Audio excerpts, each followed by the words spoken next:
Tá na hora de cumprimentar Marcelo Coutinho, já devidamente encaixado na nossa bancada. Alô, Coutinho, bem-vindo, bom dia. Foi bom o final de semana? Bom dia, lindão. Firme e forte? Bom. Coragem? Coragem. Segunda de frio? Muito frio. Banho foi difícil hoje? Banho foi difícil hoje, 5 horas da manhã. Vamos lá, dólar pra cima, bolsa pra baixo, é por aí? Bora lá, bom dia a todos, bom dia. Bom, o índice tá ali no 0 a 0, 1,43085, objetivo 1,44415. Tem essa resistência secundária, o índice deu uma sentida. De qualquer forma, de novo, parte superior do gráfico para romper o 144,415. É outra coisa, day traders de plantão na ponta comprada de índice, fiquem atentos. O dólar repica, R$ 5,426, chegou aqui no fundo, faz leve movimento de alta. O candle de hoje é importante para saber se sobe ou se lateraliza. Então hoje a gente tem um provável movimento altista para o dólar, mas de novo, é um ponto de inflexão, então também é um dia decisivo para o dólar. Então day traders de plantão também na ponta do dólar, fiquem atentos. 92, a Camila Nascimento, ela tem um complemento e uma nova informação. O complemento gira em torno, cá, você me escreveu aqui, de uma dúvida que chegou por parte de um dos nossos ouvintes a respeito do IGPDI. E a cá tem um ângulo importante para esclarecer essa dúvida, que pode ser a dúvida de mais ouvintes. E uma segunda informação, nós comentávamos no Morning Call, Donald Trump ameaçou os países do BRICS e aqueles que endossarem políticas como as sugeridas pelo BRICS, numa taxação superior de 10%, adicional de 10%. E o bloco respondeu, China, Rússia e Brasil, com Celso Amorim, personagem relevante das relações exteriores brasileiras. Enfim, todos esses personagens responderam os ataques do Trump aos BRICS. Cá, vamos te ouvir então em dois tempos, pois não? Vamos começar então pelo IGPDI, recuperando então as informações. O IGPDI caiu 1,80% em junho, resultado mensal.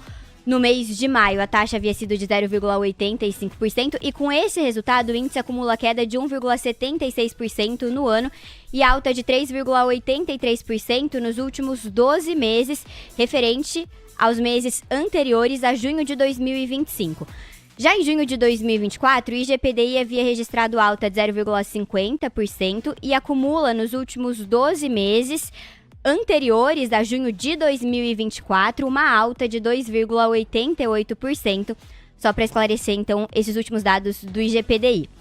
Agora, partindo para as novas informações em relação às reações de países membros do BRICS após as ameaças de Donald Trump, a gente teve o assessor especial de Lula, Celso Amorim, falando em entrevista e dizendo que as ameaças de Trump mostram que os BRICS é um bloco necessário. Tivemos também o porta-voz do Kremlin dizendo que a cooperação dentro do BRICS nunca foi contra outros países. E para finalizar, a China também se pronunciou. O país disse que se opõe ao uso de tarifas como uma ferramenta de coerção, Léo. Obrigado, Cá. Valeu. Temos 9 horas com 5 minutos.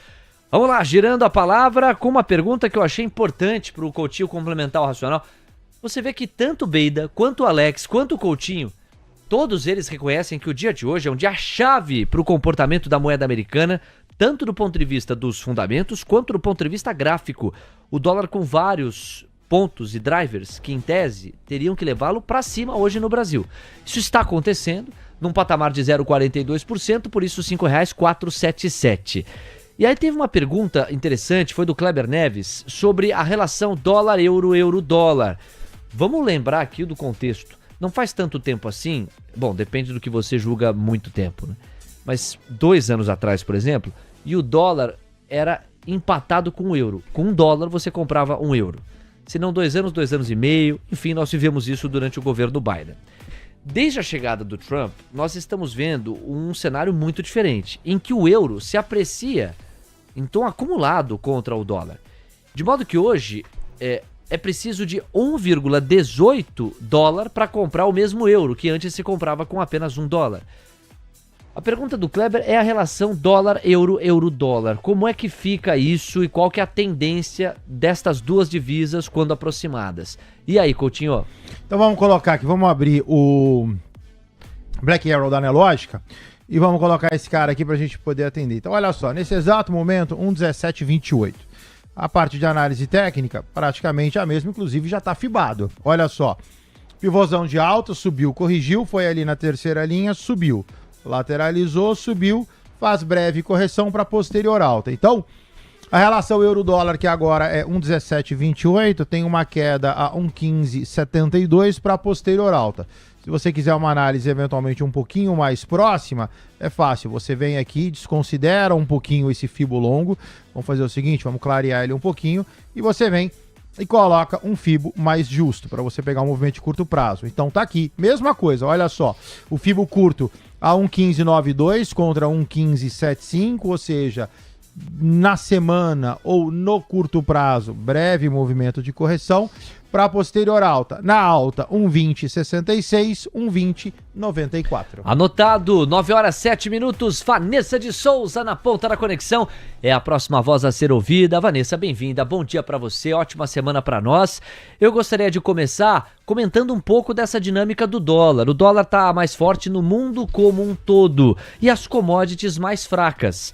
No Brasil não é diferente, moeda americana cotando 0,39% mais, R$ 5,475. Seu comentário sobre a moeda americana para a gente começar a tabela de hoje, Ivan. Bem-vinda, bom dia. Bom dia a todos. Feliz segunda-feira chuvosa ainda. Bora animar os ânimos para quem gosta de tradar dólar. Lembrando que dólar, né, se a gente falar do dólar brasileiro, a gente pode ver sim uma força compradora por questão de gerenciamento de risco e rotação de fluxo, né? Fluxo de estrangeiro e fluxo institucional também. Então a gente pode ver um movimento positivo para o dólar. Agora, quando a gente olha, comparado com commodities, como eu estava escutando vocês falando aí maravilhosamente bem, é que muitas vezes quando a gente tem um fluxo comprador de dólar, algumas commodities elas se comportam parecidos. A gente tem que analisar de uma maneira geral questão de risco e busca por ativos de proteção. Alguns fundos de hedge e outros institucionais, eles usam muitas commodities como proteção. Então a gente pode ver, como o atual cenário que a gente está vivendo, uma busca por proteção, por hedge, usando algumas commodities. Por enquanto não é o que a dinâmica vai sugerindo, porque as commodities não estão sendo buscadas, está havendo uma queda generalizada delas, a moeda americana vai se fortalecendo e, via de regra, eu gosto sempre desse esquema, já volto com a Vanessa aqui, por exemplo, vamos supor que uma tonelada de minério de ferro custe $100. Se o dólar está custando R$5, com R$500 eu compro uma tonelada de minério de ferro, só para exemplificar. Se, no entanto, o mesmo dólar custa R$6, então não preciso de 500, e sim de R$600 para comprar a mesma tonelada de dólar. Onde eu estou querendo chegar? Quanto mais barato estiver o dólar, mais poder de compra sobre as commodities que são dolarizadas uma economia tem. Por isso, via de regra, quando o dólar cai, as commodities sobem, porque fica mais barato comprar commodities, isso aquece a busca por elas, elas acabam subindo um pouquinho em meio à fraqueza do dólar. E o oposto costuma ser verdadeiro também. Se o dólar vai lá e se aprecia, e eu agora preciso de R$600, não mais 500, para comprar a mesma tonelada, por sistema de preços, o que se espera é que haja um arrefecimento na demanda e que as commodities, em função disso, tenham uma outra dinâmica de negociação.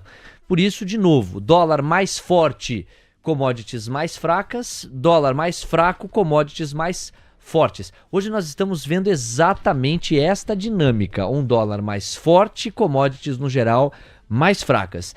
9 horas 10 minutos com esse gancho. Vamos pensar Vale e Petrobras, Petrobras e Vale? Porque são dois papéis que estão diretamente conectados às commodities petróleo e minério de ferro. E eu gostaria de começar com Petrobras, porque aí a gente endereça aqui o petróleo. Neste final de semana, a OPEP esteve em conjunto. E na última reunião, embora se esperasse um aumento de oferta na ordem dos 400 mil barris por dia, vieram mais de 500 mil barris por dia de oferta.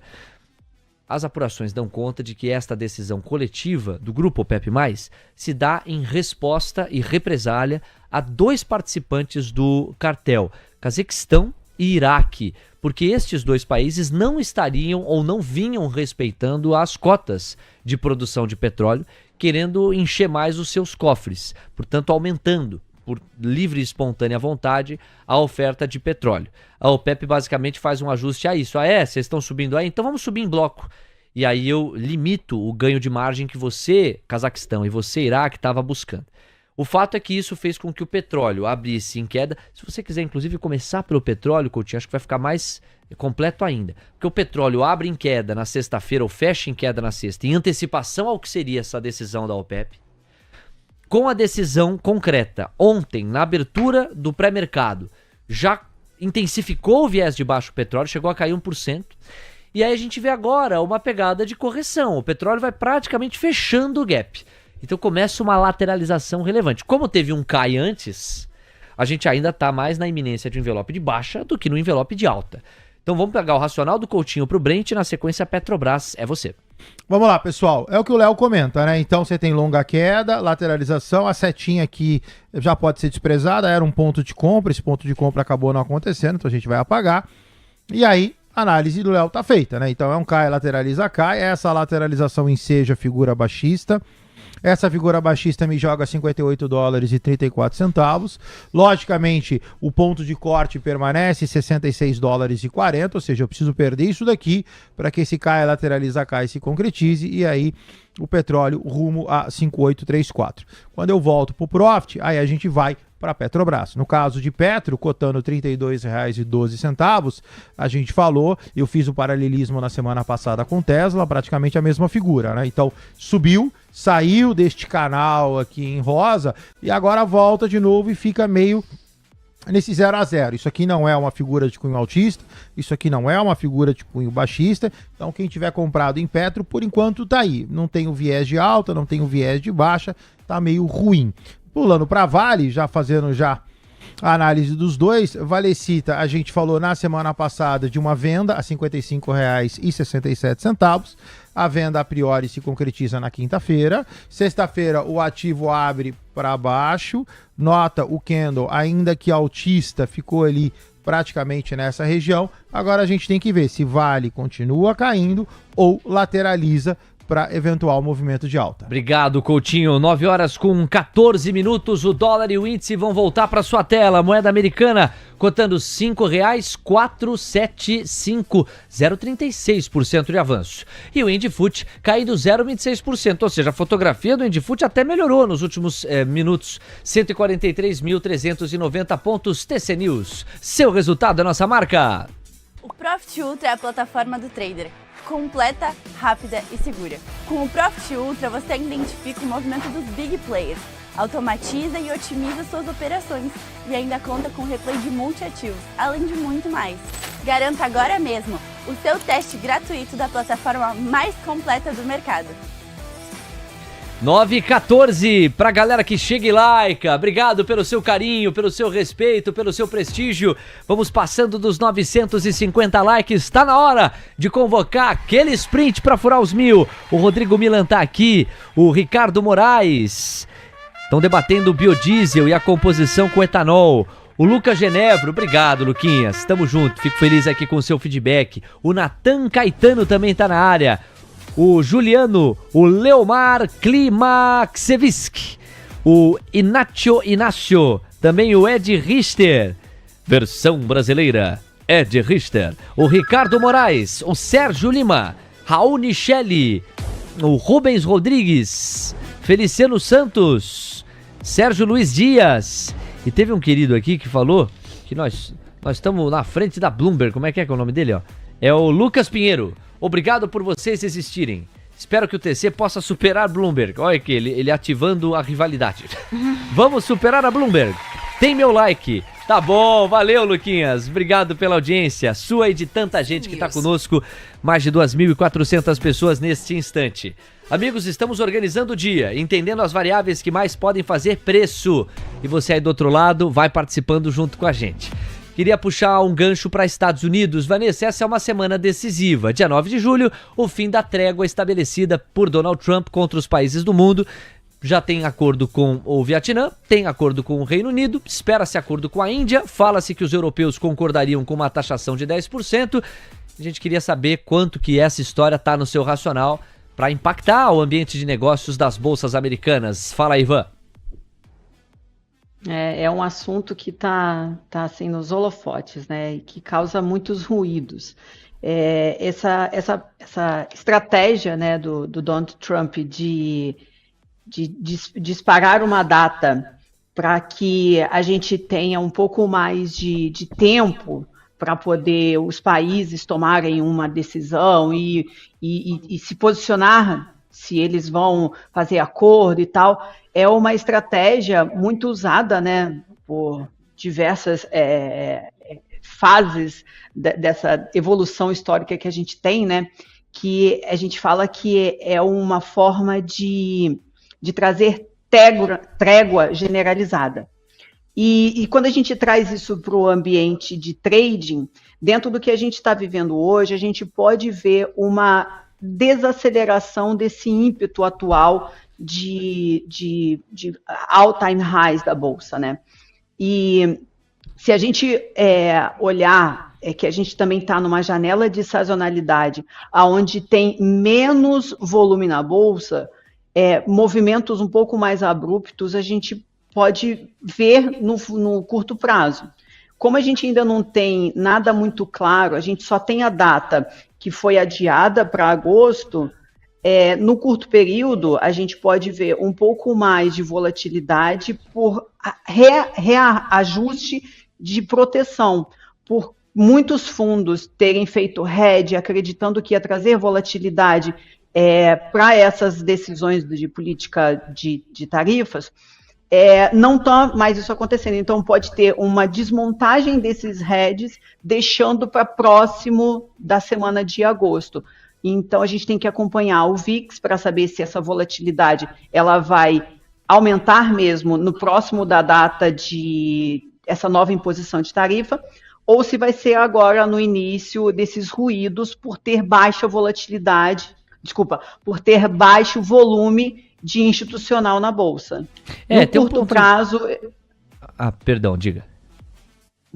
No curto prazo, a gente pode ver mais movimentos de ajustes de carteira do que alguma alteração estrutural no contexto das bolsas. O que eu ia complementar é que tem duas datas importantes para a gente ter em mente mesmo, porque 9 de julho, quarta-feira agora, o divisor de águas que havia sido ponderado pelo Trump. E 1º de agosto, a data a partir da qual devem entrar em vigor as tarifas para os países que não atingirem os acordos. Então, só para organizar aqui o raciocínio para o trader que está nos acompanhando, são duas datas relevantes. Em tese, os países que chegarem até o dia 9 sem a perspectiva de um acordo comercial deverão sofrer com tarifas impostas pelos Estados Unidos a partir do dia 1º de agosto. E uma outra data ainda, para não confundir cronograma, é 12 de agosto, que é a data do fim da trégua das tarifas praticadas pelos Estados Unidos contra a China.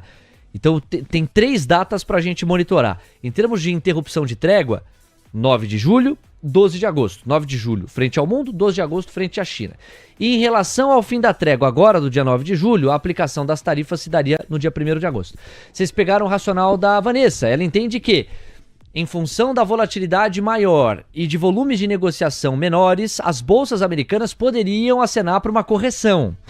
É um gancho legal para o Coutinho passear pelos gráficos de Dow Jones, de S&P, de Nasdaq, de Russell 2000, para a gente coroar essa perspectiva da Vanessa com a análise gráfica. Bom, a gente tem claramente envelopes de alta para qualquer índice que a gente queira olhar, Coutinho. O que precisaria acontecer para a gente ter uma reversão e um início de correção mais estrutural das bolsas americanas? Tinha que dar uma boa piorada, Léo. Olha só, como você mesmo falou, os 4 índices estão todos eles com cunho altíssimo, estão todos eles com pivô, todos eles com envelope de alta. Então, assim, o que teria que acontecer?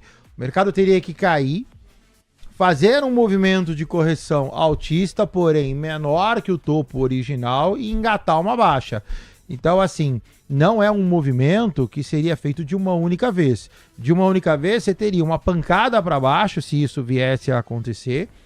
E essa pancada para baixo, ela não tira o viés altista de todo o mercado.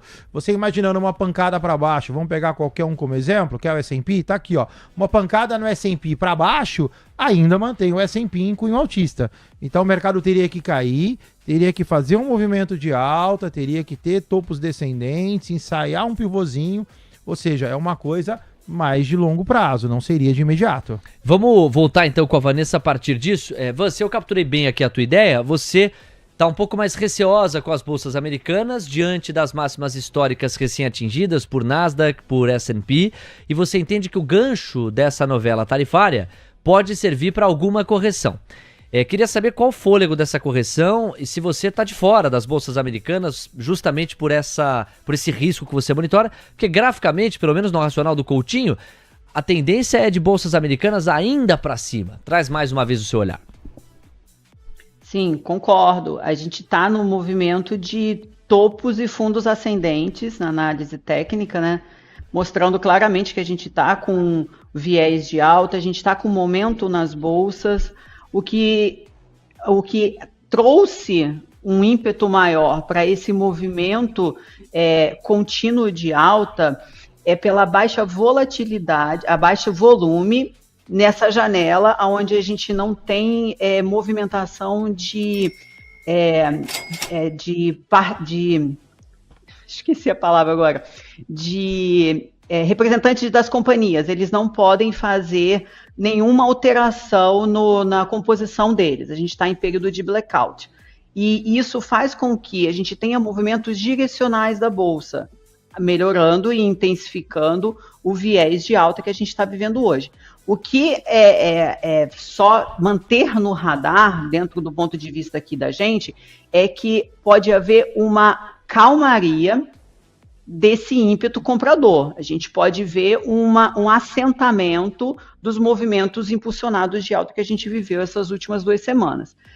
Aí, quando a gente fala de qual o ambiente que é saudável, o que eu vejo olhando o gráfico diário do índice S&P 500 e das outras bolsas, que ele permaneça nesses patamares, e a gente agora, depois que a gente teve esse rompimento das máximas históricas, a gente pode ter um apoio ali na faixa de 6.250, 6.280, que a gente antes tornava isso como uma resistência, agora a gente tem isso como suporte. Então, dentro desse range, assim, a gente é saudável, sabendo como a gente está vivendo um ambiente sensível até o início de agosto. Ou seja, a Vanessa, no fundo, está acenando mais para um cansaço das bolsas americanas em alto patamar do que uma reversão estrutural que impõe uma correção mais chamativa. Legal, Van, volto contigo já para o seu destaque final. Temos 9h24, voltamos a falar da dinâmica brasileira. E aí nós vamos colocar a trade eleitoral aqui para a galera pensar. Bom, é o seguinte, o dólar deu uma galopada, máximas nos últimos minutos, agora 0,62% de avanço. Moeda americana cota R$ 5,488. Curva de juros pedindo 5 ou 6 pontos base a mais nos prêmios, em toda a extensão. E o Ibovespa futuro caindo 0,43. Olha, é o clássico kit dos vendidos em ações. É o clássico kit dos vendidos. Bolsa para baixo, dólar para cima, juros para cima. Coutinho, vamos pro gráfico ver o que é que mudou, se é que mudou. Em termos de direcional não mudou nada, ao contrário, só intensificou. Mas a gente está falando de perdas relevantes de suporte para o Indifut ou furos relevantes de resistência por parte do dólar? No caso do Indifut, não, Léo. O Indifut a gente está dentro desse canalzão aí que tá para nossa audiência, 1,43445 em cima, 1,42415 embaixo. Estamos dentro do canal.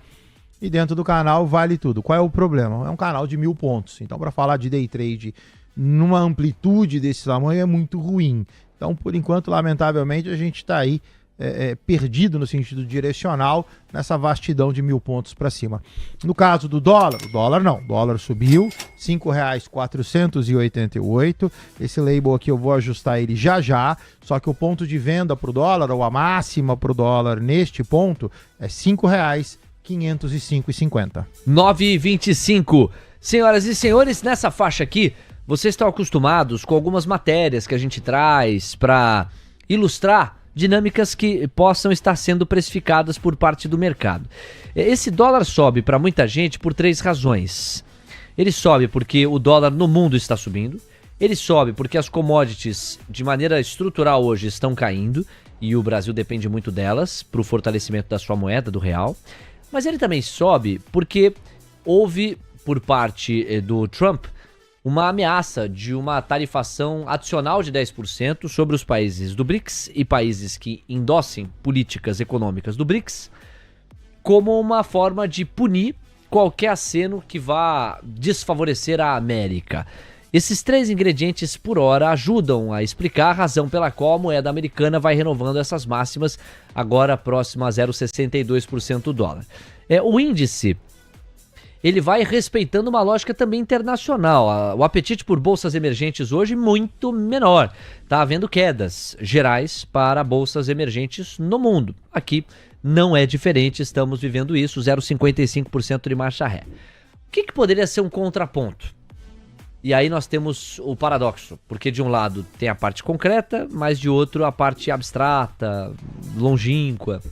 O que poderia ser um contraponto é justamente o noticiário eleitoral. E o que é que o noticiário eleitoral nos mostra? Nos mostra que Tarcísio de Freitas tende a preencher cada vez mais o espectro da direita na busca pelo Palácio do Planalto em 2026. Esta é a coluna de Lauro Jardim, que mancheta: Tarcísio já assume que deve concorrer a presidente e Centrão tem até vice dos sonhos. Tá aqui, ó, 15 meses da eleição presidencial, Tarcísio de Freitas já assume que deve ser candidato à sucessão de Lula e discute prováveis cenários da campanha, assim como as alianças que precisará construir. Faz tais articulações, claro, em conversas privadas com políticos e empresários. Publicamente, nem sob tortura admitirá essa possibilidade antes de 2026 chegar. Até o fim do ano, repetirá que é candidato à reeleição. O Centrão, que majoritariamente aposta em Tarcísio e quer enfiar um representante seu na chapa como vice, considera muito provável que Jair Bolsonaro aponte o seu candidato em dezembro. Esse passa a ser um horizonte relevante. Por que nós estamos falando disso? Porque há aqui um potencial de precificação que não é pequeno a depender do desenrolar das eleições de 2026. Se agora, antes de outubro de 26, em dezembro de 25, nós já temos alguma possibilidade do Bolsonaro abençoar algum personagem político e chamar de seu, como quem diz, quer votar em mim, vota nesse cara, eu vou com ele até o fim, isso passa a ser um ponto importante para o mercado monitorar. Nos sonhos dessa turma, o vice de Tarcísio seria Ciro Nogueira. Se, no entanto, o ex-presidente quiser indicar Michele ou um dos filhos, ninguém dirá não a ele. E no caso de Bolsonaro, se decidir só no ano que vem, é uma pergunta que um líder do Centrão responde assim: não, nós vamos resolver isso no fim do ano. Se o Bolsonaro não se definir até lá, é porque o candidato dele a presidente será o Flávio Bolsonaro, um dos filhos. Coluna de Lauro Jardim repercutiu muito em X, na comunidade do TC, em grupos de mercado financeiro. Mais uma pista para a gente olhar essa abstrata corrida para as eleições do ano que vem. Temos 9 horas com 29 minutos. Isto posto. Deixa eu convidar aqui a Vanessa de Souza para o destaque final dela. Van, quero te deixar à vontade para você pensar algum dos assuntos que você queira, como última reflexão para quem está neste dia 7 de julho vendo dólar para cima, juros para cima, bolsa para baixo aqui no Brasil, um clássico molde de kit dos vendidos. E para quem olha para fora, encontra um pouco do que a gente repercutiu. As commodities de um modo geral para baixo, o dólar a nível global para cima e o apetite pelo risco um pouco mais contido. À vontade, o destaque final é seu, Van. Claro, obrigada. A gente viu no final de semana que saiu a notícia do Elon Musk se posicionando sobre esse novo partido e isso trouxe um pouco de ruído para a ação, lembrando que Tesla tem uma representação significativa no índice S&P 500. E sabendo disso, alguns fundos de investimentos, eles precisam fazer os ajustes e os manejos da composição da carteira, diminuindo um pouco o risco, sabendo que essa ação está trazendo bastante volatilidade hoje. E sobre essa ótica, para quem ainda está de fora da composição de carteira de exterior ou Brasil, é importante usar esses momentos onde tem algumas realizações e alguns ajustes de curto prazo, onde a gente está vendo uma calmaria nos mercados, nos ímpetos comprador, e até aquela indecisão de saber, eu não entrei ainda no mercado, é o meu momento agora de saber o que eu vou fazer, que sempre tem essa, né? Suporte, a base do suporte é resistência. Quem entrou é o momento de entrar e quem quer realizar está saindo. Então, ali é um divisor de águas, ainda mais no atual cenário que a gente está vivendo hoje. Então, fazendo um apanhado de informações para acompanhar o decorrer da semana, a gente vai ter alguns dados econômicos para acompanhar, é muito mais notícias geopolíticas no radar, e se for entrar em posições, é importante ser estratégico para acompanhar e pegar ações que tenham o beta muito próximo dos índices de referência. É isso, gente. Valeu. Eu tenho obrigado. Para acrescentar. Boa semana para vocês. Tchau, tchau. Valeu. Vanessa de Souza passando por aqui, junto do Marcelo Coutinho. Estamos inaugurando a segunda meia hora dessa faixa das 9. Bom, e agora é o seguinte. Se você considerar a variação percentual, o Indifut deu uma leve aprofundada na pegada de baixa, 0,49% de recuo, vai ameaçando perder os 143 mil pontos. A mínima do dia foi 142,875, portanto, por 25 pontos, o Indifut de fato perdeu o suporte relevante do 143. Já o dólar está subindo 0,52, dá até uma acalmada, cota R$ 5,483. Vamos para um destaque urgente no painel Mover Pro, que a Camila Nascimento vai aprofundar. Eu vou trazer só o highlight aqui, a headline, como a gente gosta de dizer, a manchete, que o painel Mover Pro destaca. Atenção, Braskem, Nova Honor diz que Nelson Tanuri apresentou proposta de compra da petroquímica ao CAD. Informação para você que monitora BRKM5. De acordo com o painel Mover Pro, em apuração que a Camila vai aprofundar, a Nova Honor disse que Nelson Tanuri apresentou uma proposta de compra da Braskem ao CAD. Tanuri mira transação envolvendo ações da NSP Investimentos na Braskem. Vamos para mais detalhes com você, Cá, pois não. A proposta prevê que Tanuri, por meio do fundo Petroquímica Verde, assuma o controle da NSP, veículo dos Odebrecht, dono de 50,1% das ações com direito a voto da Braskem. Em troca, a Nova Honor, a holding da família Odebrecht, manteria uma participação minoritária e simbólica. Neste formato de aquisição, há o entendimento de que será necessária uma oferta pública de aquisição para os minoritários. De acordo com o fato relevante que foi publicado nesta segunda-feira, o fechamento da transação depende de 3 fatores. O primeiro, o aval do CAD, o segundo, o apoio da Petrobras, que é a segunda maior acionista da Braskem, e por fim o aval dos bancos credores que detêm ações da petroquímica como garantia de dívidas da Nova Honor de cerca de 15 bilhões de reais. Léo. Camila Nascimento trazendo mais detalhes desta apuração, segundo a qual Tanuri vem aí com proposta de compra da Braskem, já tendo sido apresentada ao CAD.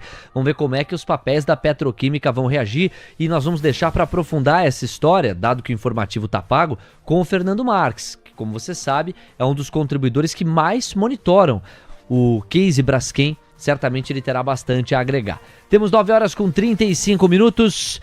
E os efeitos da guerra comercial entre Brasil e Estados Unidos e Brasil? Porque está sim havendo taxação sobre produtos brasileiros quando estes chegam ao território americano. Isso já tem implicado alguma consequência? A resposta é que sim. Eu vou, depois que o Coutinho fizer a análise gráfica de Braskem, eu vou exatamente para a seguinte manchete. Brasil tem queda em 5 dos 10 produtos mais exportados para os Estados Unidos. Você vai saber quais são. Vamos lá, você, Coutinho, Braskem no radar com essa informação. Vamos lá, pessoal. Braskem tá na tela, o gráfico horroroso, não precisa nem falar, né? O gráfico, inclusive, tem que ser visto no semanal e não no diário. Então o papel cai, o papel lateraliza a partir de abril e 25, encontra um suporte a R$ 8,71. Tá próximo, da mínima, R$ 9,28. Então aqui não tem o que fazer, né? Assim, quem gosta da tese, que é uma tese puramente especulativa, é bater a boleta de compra agora, imaginando que esse papel vá a R$11, fazendo um movimento especulativo harmônico dentro de canal, que não é a minha praia. Quem está comprado, extremamente mal comprado, papel pesadão. Nota que o semanal dele você está falando de 4 meses lateralizado, sem, por enquanto, nenhuma possibilidade gráfica de que esse cara suba, a não ser por um movimento especulativo. Que coisa, então você bem descrente, né, do ponto de vista gráfico, com uma eventual montagem de posição em Braskem.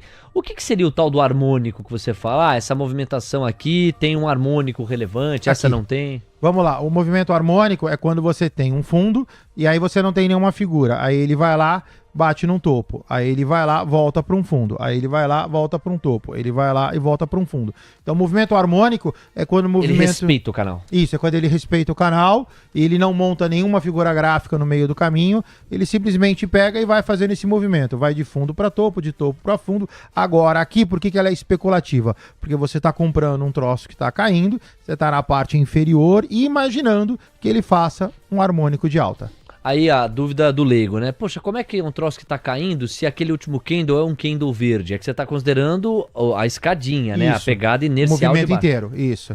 Esse candle aqui, ele é o candle da semana passada, né? O ativo não abriu ainda, então isso aqui é semana passada, Braskem até sexta. Então na semana retrasada, Braskem cai, na semana passada subiu um pouquinho, hoje faria aí essa movimentação especulativa de Braskem subir a R$11,85. 9,37. Boa, Coutinho. Olha aí, você adivinha quais foram os 5 itens que já estão sendo impactados pela queda registrada entre os mais exportados do Brasil para os Estados Unidos? Na tela para vocês.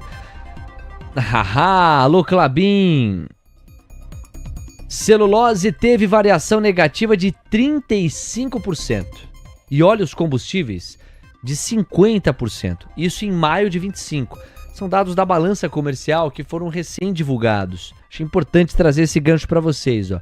As vendas de 5 dos 10 produtos mais exportados pelo Brasil para os Estados Unidos apresentaram queda em maio, de acordo com o levantamento da Anshan. Segundo a Câmara, os óleos combustíveis, as aeronaves, o ferro gusa, a celulose e os equipamentos de engenharia foram prejudicados pelas tarifas. Os últimos 2 itens estão sujeitos a taxas de 10%. Acreditamos ser fundamental intensificar o diálogo e a cooperação entre Brasil e Estados Unidos, com foco na redução de barreiras e na ampliação das oportunidades de comércio e investimentos, declarou Abrão Neto, presidente da Anshan. As variações negativas foram as seguintes, tá aqui ó, ferro gusa 1,2%, aeronaves diminuíram em venda e exportação do Brasil para os Estados Unidos em 7,3%, equipamentos de engenharia 30,9%, celulose 35% e os óleos combustíveis de petróleo 50,5%. As tarifas americanas não são o único fator responsável pela queda nas exportações de alguns produtos brasileiros. No caso dos óleos brutos de petróleo, a menor demanda das refinarias americanas contribuiu para a redução. A celulose brasileira enfrentou concorrência mais intensa do Canadá. Achei bem legal esse trecho aqui para quem está em Suzano, em Clabin, que tem acesso diferenciado ao mercado americano por meio do acordo USMCA. Ainda assim, o Brasil exportou 3,6 bilhões de dólares em maio para os Estados Unidos. Desde janeiro, o acumulado é de 16,7 bi. O valor cresceu 5% em comparação com o mesmo período do ano passado, vejam só vocês, e representa um novo recorde. Neto disse que o cenário mais desafiador, ou que o cenário é mais desafiador, mas que o Brasil é um parceiro estratégico dos americanos. Mais um highlight para a gente pensar numa semana chave para isso. 9 de julho tá aí. E 9 de julho é o fim da trégua promovida por Trump em relação às taxas contra o mundo. Falamos bastante no programa até essa altura a respeito disso. Vejamos como a situação vai rolar para o Brasil. Eu fecho dizendo que uma apuração da Folha de São Paulo aponta para uma mobilização de representantes do governo brasileiro para, junto a representantes do governo americano, achar um denominador comum, achar um acordo que possa dar previsibilidade para o empresariado brasileiro na relação com os americanos ou vice-versa. Então todo mundo na mesma página, a semana é chave nesse aspecto. 9h40, vamos fazer o seguinte, já que estamos falando de Brasil, mas na relação com os Estados Unidos, apresentar pela primeira vez nessa faixa das 9 a tabela da volatilidade, depois pedir os destaques de agenda, é você se organizando para essa segunda-feira, que eu vou dizer, essa é uma semana vinho. ela vai melhorando com o tempo, tá? Ela vai ficando cada vez mais pesada a semana, com quarta-feira sendo o pico. O DXY mostra a força da moeda americana a nível global. Você tá vendo aí, ó, 0,42% de avanço. É um dólar que toca 97,396 pontos na régua de medição. Olha o VIX, pessoal, 17,5. Pô, de um lado estamos distantes dos 20 pontos, mas de outro, o VIX ele encontra um cansaço no movimento de melhora que ele vinha construindo. Saiu com fôlego dos 22, 21, 20 pontos e chegou a beijar os 16 pontos. Mas aí não conseguiu se manter ali, voltou para os 17, 17,5 agora, ou 17,6, e está com dificuldade de voltar a visitar os 16. Yields de 2 anos são exceção, fecham 1 ponto base meio nos pedidos de prêmio. Isso sugere um maior apetite pelos títulos da dívida pública americana no curto prazo. Os yields de 10 e 30 anos pedindo 2 pontos base a mais nos prêmios, é assim que nós estamos. Camila Nascimento, com você, Dow Jones, S&P, Nasdaq, Russell 2000 futuros, é o pré-mercado americano, pois não? O S&P cai 0,29% aos 6.261 pontos, Dow Jones Futuro recua 0,05% aos 44.806 pontos e Nasdaq cai 0,34% no mercado futuro aos 22.788 pontos. O Russell 2000, índice de small caps, perde 0,45% aos 2.239 pontos. Léo. Coutinho, você já falou das bolsas americanas. Para a gente fechar esse raciocínio internacional e partir para os destaques de agenda, eu quero falar especificamente sobre Tesla. Cá, vamos resgatar o gancho para a galera que está chegando agora. Foi um dos principais assuntos no Esquenta do Mercado, na sua tabelinha com o Rodrigo Costa. Vejam só vocês. Elon Musk anuncia a chegada de um novo partido político lá nos Estados Unidos. É o Partido América. Vai haver uma contraposição clara aos republicanos no sentido de buscar abocanhar este eleitorado. É como o espaço que o PSL, depois PL, passou a preencher no Brasil, em substituição ao espaço que o PSDB por tanto tempo ocupou naquilo que era a oposição ao Partido dos Trabalhadores. Então, guardadas as devidas proporções, dentro da monotonia bipartidária dos Estados Unidos, só tem Partido Democrata e Partido Republicano com expressividade, o Musk quer quebrar essa lógica e por isso inaugura um partido chamado América. Olha, faça aí o seu julgamento sobre o impacto disso. Tesla está caindo 6,3%. 6,3%. Cá, quais são os detalhes deste anúncio feito por Elon Musk? Só pra gente relembrar, então, o bilionário Elon Musk anunciou no último sábado a criação de um novo partido político e comentou que não vai ser difícil rivalizar com os partidos republicano e democrata. Com isso, o bilionário se coloca de vez como adversário político do presidente dos Estados Unidos, Donald Trump. Musk, que trabalhou no Departamento de Eficiência Governamental, também foi um dos maiores doadores de campanha de Donald Trump. E a gente teve a reação no domingo do presidente americano. Donald Trump disse que está triste de ver Elon Musk sair completamente dos trilhos, basicamente se tornando um desastre total nas últimas 5 semanas. Trump também disse que Musk até quer fundar um terceiro partido político, apesar do fato de que eles nunca tiveram sucesso nos Estados Unidos e que o sistema parece não ser feito para eles. Então essas foram as últimas declarações de Elon Musk e Donald Trump. A gente repercutiu isso bastante no Esquenta do Mercado. O Rodrigo Costa trouxe a visão de que isso não deve ter uma grande precificação no mercado. E a precificação deve ficar mais voltada à repercussão, o ruído deve impactar as ações da Tesla, que despencam quase 7% hoje, Léo. E que nos levam ao gráfico de TSLA. Eu acho que foi o Kleber, se não foi, Kleber, você me complementa aí, mas eu acho que foi ele que escreveu assim: tô achando que Tesla vai machucar minha carteira hoje. Eu não sei quais dos nossos ouvintes estão alocados em Tesla, mas certamente eles estão preocupados com a abertura. O Coutinho acaba de traçar uma flecha que me parece corresponder a um quase canal de baixa, que é um intervalo aí, né? Uma lateralização que nesse momento está sendo respeitado. Mas Coutinho, você com as ferramentas que tem, pode nos ajudar a projetar a abertura em 6% de queda. E que me parece que é o que você está fazendo. Se isso acontecer, a gente vai para um suporte muito chave. É um dia decisivo hoje para a Tesla em termos de análise gráfica. Eu peguei, fiz uma conta rápida, 315, multipliquei por 0,93, vai te dar $293. Então, se Tesla abre a $293, a gente está em cima desse suporte. aonde se tudo der certo, repica, se tudo der errado, derrete, com o objetivo a 216 dólares. Então, quem está comprado em Tesla é sim um dia chave. Essa formação gráfica, ela é a formação gráfica de Petrobras, é a mesma coisa, tá? Petrobras vinha lateralizado, Petrobras sobe, Petrobras deu aquela engasopada no R$ 32,12, mas é praticamente o mesmo desenho. No caso aqui, Tesla admitindo que vai abrir, no que a Cami comenta, a menos 7%, 293 dólares, Tesla abre em cima de um suporte. Se perder e confirmar, Tesla pode ir a 216. Passamos dos 1.150 likes. Você que não likeou, isso ajuda muito a gente, tá, pessoal? Vocês não fazem ideia. É o jeito de o YouTube entender que a nossa live de mercado financeiro, que a nossa cobertura é relevante. E com isso, o algoritmo do YouTube entrega mais o nosso conteúdo. Faz com que o que a gente fala aqui pra vocês chegue a cada vez mais pessoas. A moeda de troca de qualquer emissora é a sua credibilidade, é a sua relevância, é o seu alcance, é a maneira como as pessoas a percebem e a forma como as pessoas tiram conclusões a partir da cobertura. Por isso, quanto mais pessoas seguem conosco, mais relevante o nosso trabalho se torna. Você que é um entusiasta da TC News, que gosta do que a gente faz, não deixa de mandar o seu like, não deixa de ajudar a divulgar, a difundir, a espalhar as nossas transmissões. Isso só nos ajuda. Temos 9h47 para mais de 2.600 pessoas daqui a pouco. Os destaques corporativos, a abertura do mercado à vista. Hoje tem Gabriel Junqueira de volta, depois de muito estudo, esteve num curso de quarta a sexta-feira. O que é que foi estudar o Gabriel Junqueira, hein? O homem vai falar aqui.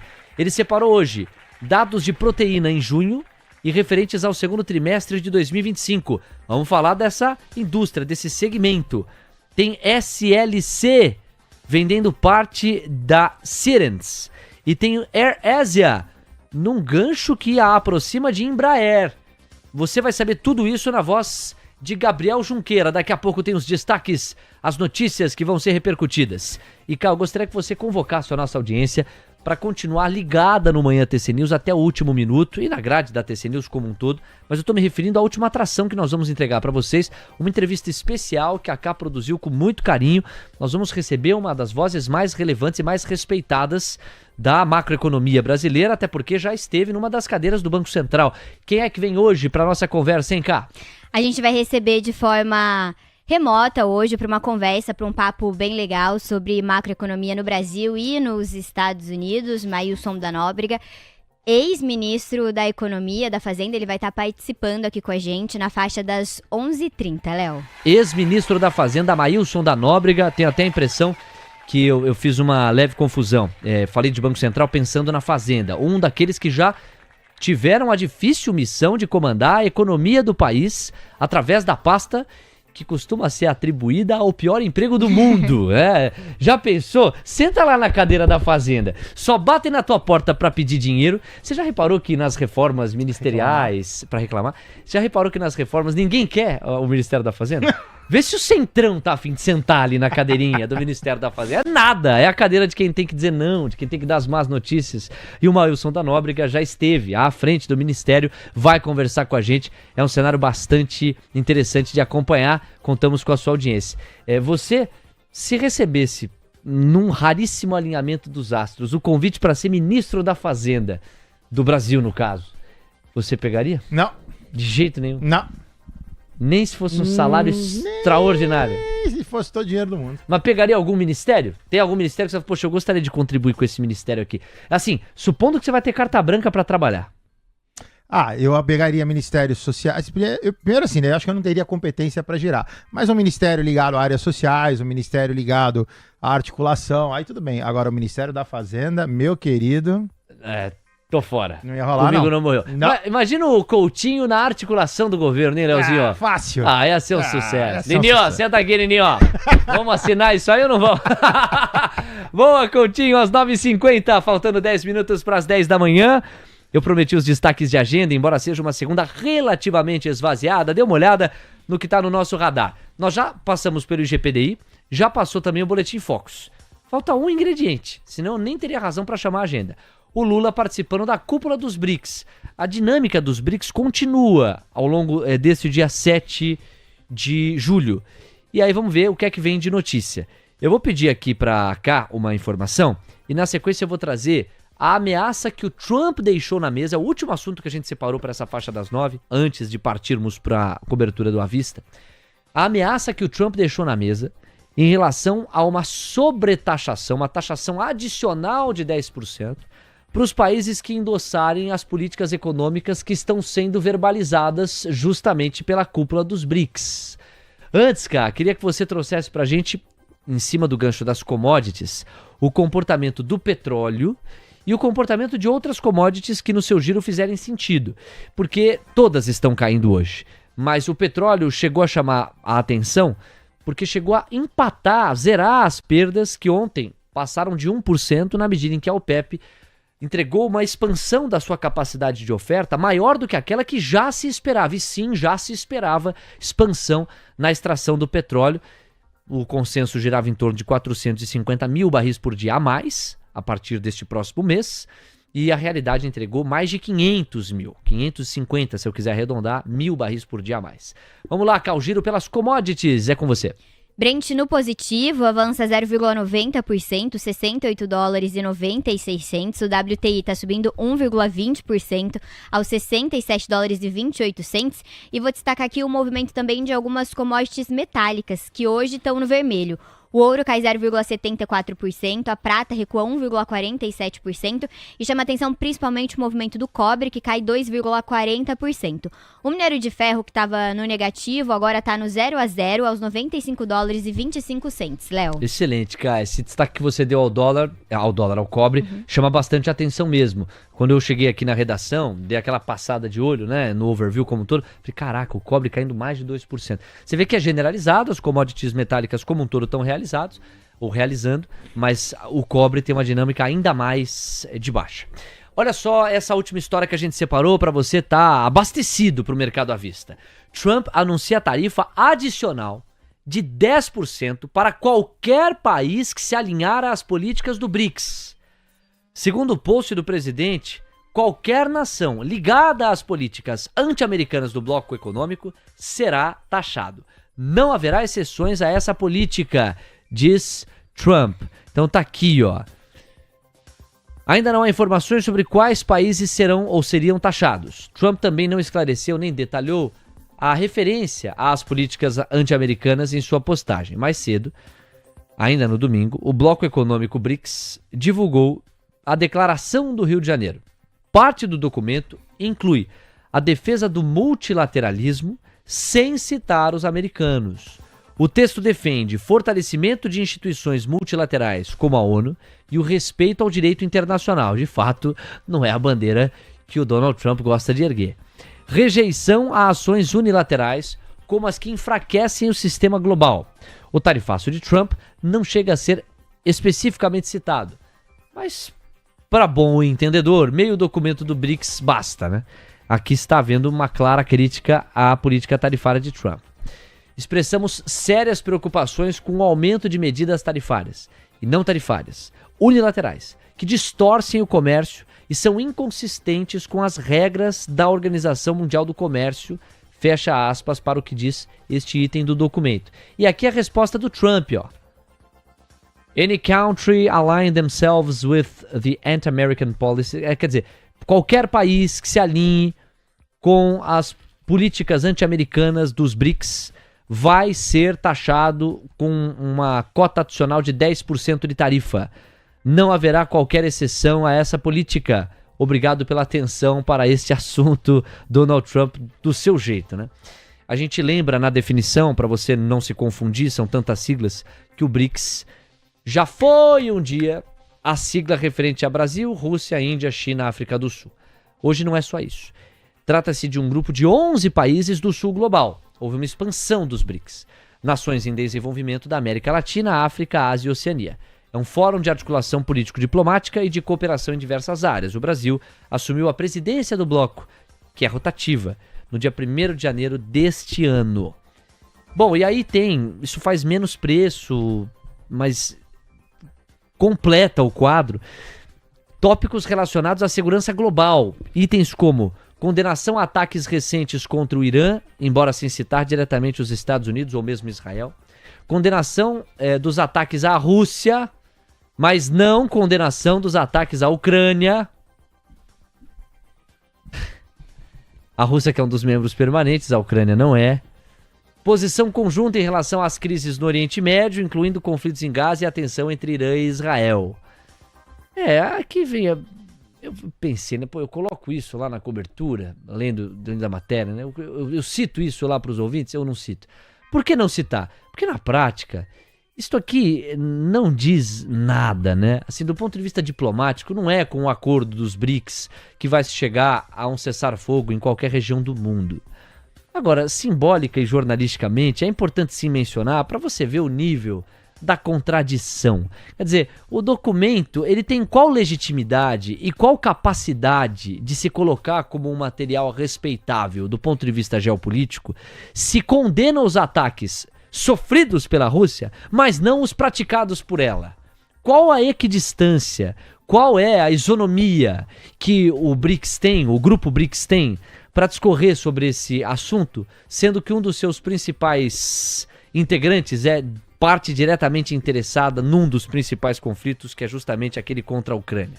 Enfim, são 9h57. Amigos, são esses 3 ingredientes que ajudam a explicar a alta do dólar, tá? O fortalecimento dele a nível global, a queda das commodities e essa ameaça de sobretaxação numa semana-chave e tensa como é essa em relação aos acordos comerciais para os países que acenarem para as políticas econômicas do BRICS ou alguma das linhas mencionadas pelo bloco. Enfim, tudo isso ajuda a explicar por que o menor apetite por emergentes e por que o maior apetite por dólar nestes países. Por falar nisso, a gente vai para as manchetes do mercado à vista. Só antes, Coutinho, nós não chegamos a mencionar a curva de juros aqui no Brasil. E a curva brasileira, a despeito do fechamento, pelo menos no contrato curto dos yields americanos, ela está pedindo prêmio em todos os vértices, numa proporção de 4 a 5 pontos base. Eu gosto sempre daquele exercício que você faz. Você bota o 27 de um lado, tá lá, e o 35 de outro lado. É curto e longo prazo se conversando. Vai lá, Coutinho. Vamos lá, pessoal. Olha só, o 27 do seu lado esquerdo, né, é lateralizado nessa região de 14,25%, subiu 1, 2, 3, 4, 5 nos últimos 5 dias úteis, ou seja, semana passada, assim como o longo, 35, lado direito do seu gráfico, idem também subiu. Então, semana passada, você tem uma alta generalizada na parte de DI futuro, tanto curto quanto longo, mas a figura por si se explica, né? O 27, que é o curto prazo, a taxa de juros segue resistente à queda, em detrimento do 35 longo prazo, onde mesmo com a alta da semana passada, você tem um belo canalzão de baixa aqui, indicando que a taxa futura de juros cai, enquanto a taxa presente de juros se mantém. 9h59. Se liga aí nos destaques corporativos que vão pautar a cobertura do seu mercado à vista. Magalu esclarece fala e diz que projeção de 70 bilhões de reais, recém-publicada, reflete consenso de analistas. Companhia ressalta que tais informações não devem ser interpretadas como projeção oficial, promessa de desempenho no futuro. Saímos de Magalu e falamos de JBS, que faz primeiro embarque de carne bovina ao Vietnã, cujo acordo comercial com os Estados Unidos foi recém-celebrado. A JBS foi a primeira empresa brasileira do setor a investir diretamente em território vietnamita. Azevedo e Travassos assina contrato de 384 milhões de reais com a Sabesp. Os serviços são para atender o crescimento vegetativo e manutenção de água e esgoto, incluindo reposição de pavimentos. Embraer negocia com até 10 países venda de cargueiro KC-390. O executivo não revelou os países envolvidos nas negociações, mas destacou que o projeto tem avançado de forma positiva. 10 em ponto, a cobertura do seu mercado à vista está começando.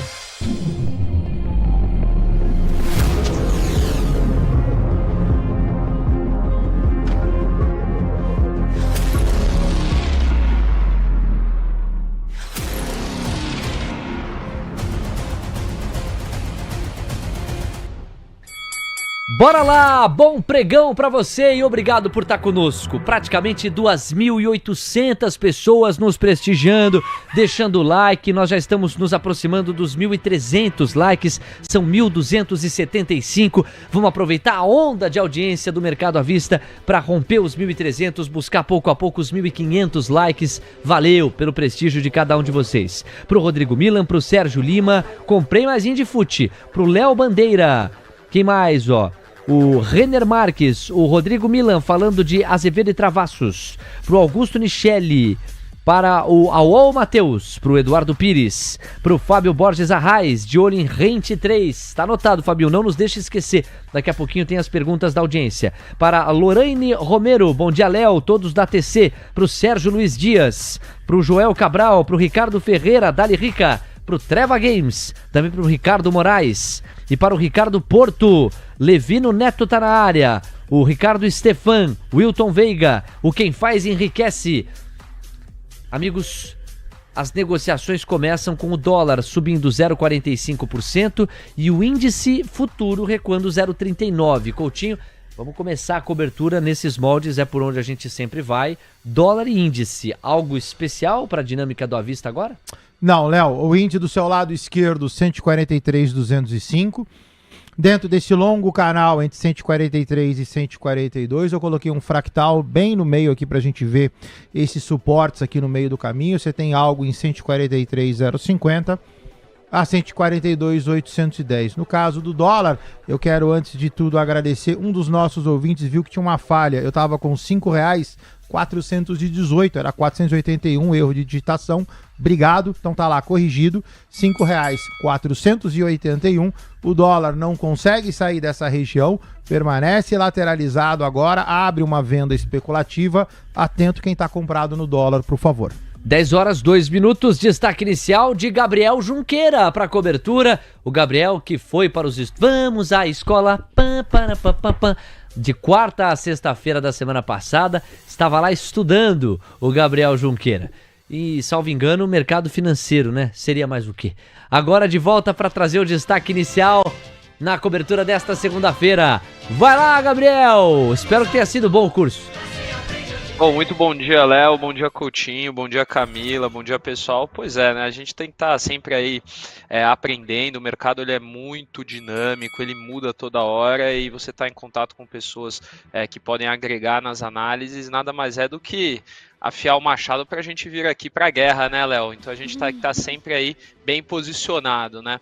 Enfim, a semana ela começa bastante tensa, né? Eu acho que toda essa questão geopolítica que a gente está vendo vem de um feriado nos Estados Unidos, né? Lembrar que a gente teve 4 de julho, o dia da independência deles, que não teve mercado na sexta-feira muito ilíquida, então tudo isso traz aí um novo peso desse reposicionamento e dessa reprecificação dos ativos na segunda-feira, né? Acho que a gente tem que ficar muito atento no que o Trump vai fazer, então, em especial olhar também ao fiscal norte-americano, né? Eles tiveram a aprovação da Big Beautiful Bill, que foi o projeto fiscal do Trump. Esse projeto promete injetar muita liquidez no sistema e aumentar significativamente o déficit fiscal dos Estados Unidos. Então, o que a gente pode ver a partir disso é um movimento em que você tem essa injeção de liquidez que pode sustentar o mercado de risco lá. Então, a gente pode ver ainda um rally, como temos visto na Bolsa dos Estados Unidos, porém não se enganem com as taxas de juros, né? Dificilmente veremos as taxas de juros, pelo menos as de curto prazo,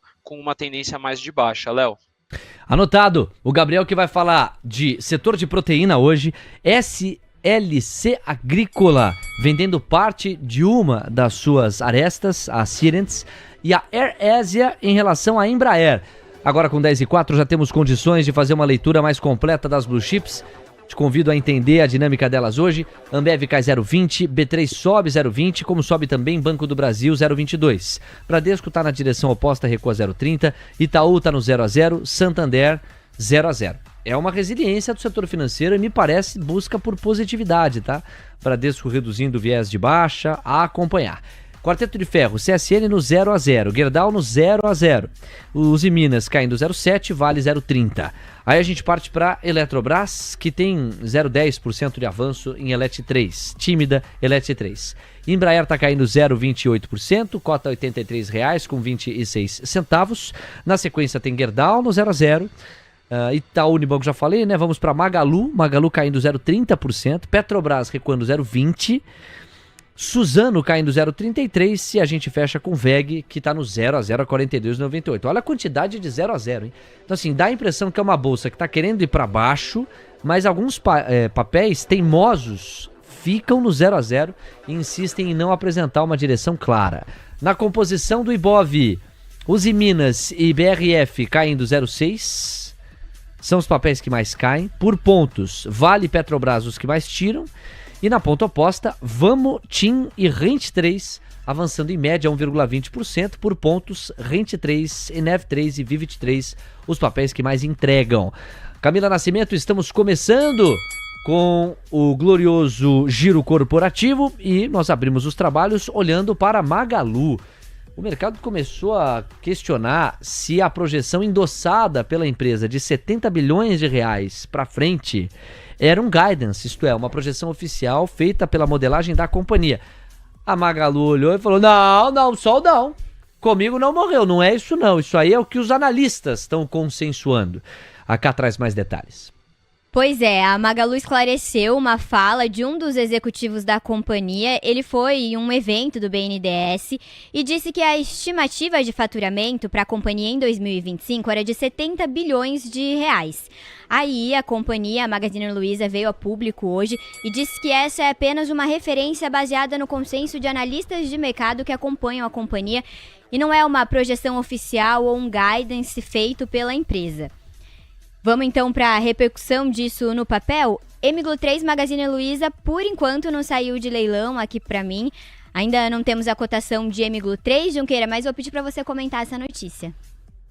Bom, de fato é algo bastante complicado isso, né? Porque quando um executivo, né, e principalmente quando a gente fala de empresa listada, né, você não pode sair fazendo guidance, falando de números abertamente aí, de projeções futuras de números em eventos privados, né? Isso não é a postura adequada e contra a legislação atual, porque se você divulga um guidance, você tem que divulgar via fato relevante, você precisa divulgar para que todos os investidores, na teoria, tenham acesso à informação no mesmo momento. Então, assim, isso de fato traz essa reação da Magazine Luiza, é natural, né? Não, isso não é guidance, não tenho nada a ver com isso, o executivo se fez ali e acabou sendo mal compreendido por conta de toda essa questão de legislação. A Magazine Luiza é um papel que mostrou muita resiliência, né?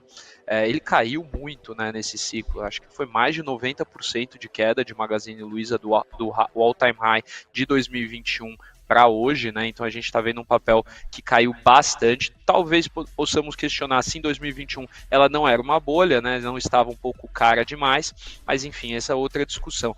Vejo o Magazine Luiza como um play muito sólido para quem quer curtir essa alta da bolsa e essa melhora na nossa curva de juros, pensando numa mudança no Brasil em 2026. E você, Coutinho, o que você acha? Olha só, Magazine Luiza no semanal, o gráfico está lateralizado em região de venda. Então, para que isso aconteça, ou seja, né, para que a tese do Junqueira faça, Magazine Luiza, ainda que lateralizada, Magazine Luiza primeiro tem que sair dessa lateralização que vem desde março 25, rompa R$ 10,22 e comece a fazer um movimento ascendente. Por enquanto, quem está comprado tem o custo de oportunidade muito ferido, o papel está lateralizado há praticamente 5 meses, não sai desta região e a figura gráfica, lamentavelmente, não é favorável para os vendidos. 10h09, JBS no radar. Vamos para um dos segmentos em que o Gabriel mais tem a contribuir. Inclusive, Gabriel, quando a bola chegar aí para você fazer o gol, pode até aprofundar com o segmento de proteínas como um todo, um dos destaques que você tinha separado.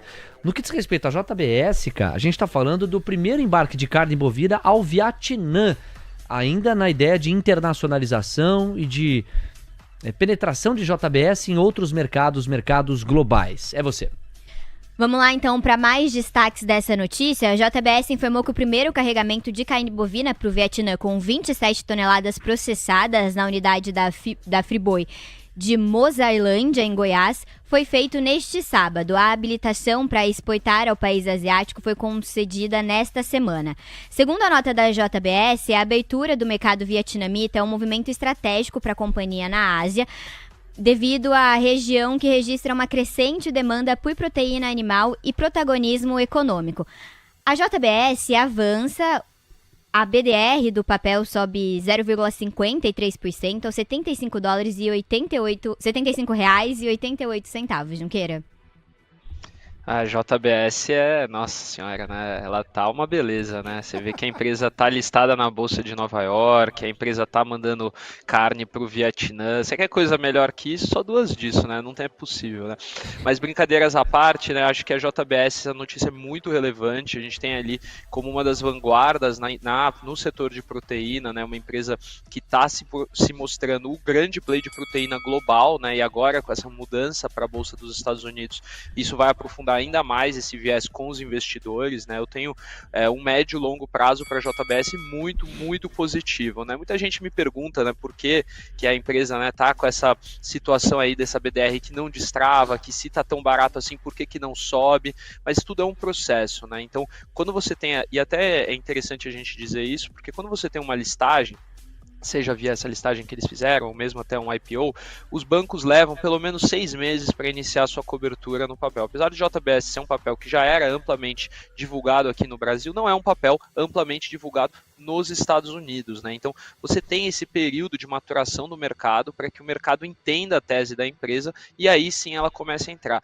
Então, um ponto importante também é que nesse período, né, JBS tem tudo para fazer parte de índices acionários nos Estados Unidos, como o Russell 2000 e quem sabe até o S&P 500. E a entrada nesses índices faz exatamente o movimento oposto que aconteceu quando a gente viu a JBS saindo aqui do Brasil, que foi o movimento dos índices passivos vendendo, né, os fundos passivos que replicam os índices vendendo o papel e a gente tendo jogando a antiga JBS 3 para baixo, e se ela entrar nos índices a gente vai ter um movimento oposto dos fundos passivos americanos, que aí o dinheiro é dinheiro de verdade, né, não é dinheiro falso que nem o nosso aqui no Brasil, vão comprar o papel e aí a gente pode ter uma injeção de liquidez muito forte. Eu acho que aqui JBS é uma tese sólida, é uma tese muito interessante. E o Bradesco BBI, até já emendando aqui com a minha notícia, né, ele fez um relatório sobre o setor de proteína no segundo trimestre e que apesar da gente ter tido a gripe aviária, né, vale lembrar, você teve ali uma melhora substancial nas exportações do boi e até mesmo do frango e dos porcos, né? Então você tem ali um movimento muito positivo, o setor de proteína no Brasil segue sendo o grande destaque de exportações. Vale lembrar que o arroba do boi aqui é mais barato do que nos Estados Unidos, tá valendo a pena você vir comprar boi aqui para bater lá fora, e tudo isso mostra e reforça a tese dessas empresas. Léo. Muito bem, e o nosso glorioso Marcelo Coutinho, inspirado pelo comentário de Gabriel Junqueira, vai mandar ver em JBS S32. A perspectiva do Gabriel é de médio e longo prazo, mas mesmo no curto prazo a gente está vendo uma reação interessante, pelo menos quando se olha para o gráfico de 60 minutos, Coutinho. É verdade, olha só, você tem aqui um repique, então olha só, caiu, subiu. Aqui você tem um outlier, ele chegou a furar e depois ele volta, e aqui de novo caiu, subiu. Então essa região de R$ 74,88 é a priori um suporte que vem se formando para a JBS S32. Então quem está comprado a priori pode se beneficiar dessa alta. No curto prazo você tem aqui um cai, lateraliza cai, se ainda tem um envelopezinho de baixo, então vamos colocar esse corte a R$ 76,64. Aí sim, passou disso, belezinha. Próximo objetivo, R$ 80. 10 horas 14 minutos, 15 minutos praticamente depois da abertura do mercado à vista. Olha o índice, o dólar voltando para sua tela. Dólar, R$ 5,481, é uma alta de 0,50. Índice, um recuo de 0,43 quando se olha para o futuro. Porque o Ibov à vista está com uma resiliência notável, 0 a 0, 141.176 pontos. E assim que estamos, TC News, seu resultado é nossa marca. Minerva Foods, a maior exportadora de carne bovina da América Latina, presente em mais de 100 países. Foco, disciplina e consistência fazem parte do nosso DNA. Minerva Foods, conectando pessoas, alimentos e natureza. Olha, são 10h15. Eu quero agradecer ao glorioso Lucas Wood, neste momento está aqui no nosso estúdio, contribuindo para a produção de conteúdo do @TCNews oficial TC News. É o seguinte, Lucas, parabéns pela mandinga. Foi fundamental a sua torcida contra o Palmeiras na sexta-feira. Neste momento o Lucas faz assim, eu também fiz e faço. Palmeiras eliminado contra o Chelsea. A piada never ends, está mantida. Palmeiras não tem mundial. Pô, ô Leozinho, você considera que o Palmeiras é campeão do mundo, não? Olha o Leozinho, isso é um palmeirense de personalidade. Não! Não tem mundial. Eu até vi os palmeirenses saindo com o ventilador da Mundial lá. O meme pegou forte. Pegou forte. Mas aí o Luquinhas, São Paulino Roxo, fez a mandinga dele. Parabéns. Não fosse Lucas Wood, o Palmeiras estaria na semifinal da Copa do Mundo Mundial dos clubes, né? Da Copa do Mundo de clubes da FIFA, pra ficar bonito. 10h16, um abraço para o Aurélio, pro Renner, pro Paulo César, pro Abrangente, pro José Persílio, pro Júlio Amaral, pro Abrangente, pro César Campos, também para a Cíntia Bonfim, para o Luiz Carlos Camargo e para o Tá Nervoso. Vote melhor, tá escrito aqui. Valeu, galera, obrigado pela audiência. Quase 2.800 pessoas, mais de 1.350 likes. Estamos buscando os 1.400 agora. Você nos ajuda de lote em lote a gente bater a meta. A Camila Nascimento destaca, tem leilão rolando na bolsa depois da abertura do Avista. Pois não, Cá? E Dux foi para leilão com uma queda de 2,02% na mínima do dia, aos R$16, Léo. E tem muita gente perguntando de Cogna. Podemos falar logo depois de Guto Cerávolo, que na Central TC Investimentos traz a simetria e a oportunidade do dia. Alô, Guto, é com você. Bem-vindo. Ótima segunda-feira por aí. Muito bom dia a todos. Ótima semana. Vamos lá. Itaú. Olha só, turma. Lateralizando há praticamente quase 8 semanas, muito próximo de topo histórico, tá aqui ó, 38,29, nesse exato momento a 37,70, tá? E temos aqui ó, um canal de alta, anda bem dentro do canal de alta, não sei se vai romper topo histórico, tudo indica que sim, mas eu quero aproveitar essa lateralização aqui ó, para buscar uma operação de taxa, né? O famoso financiamento.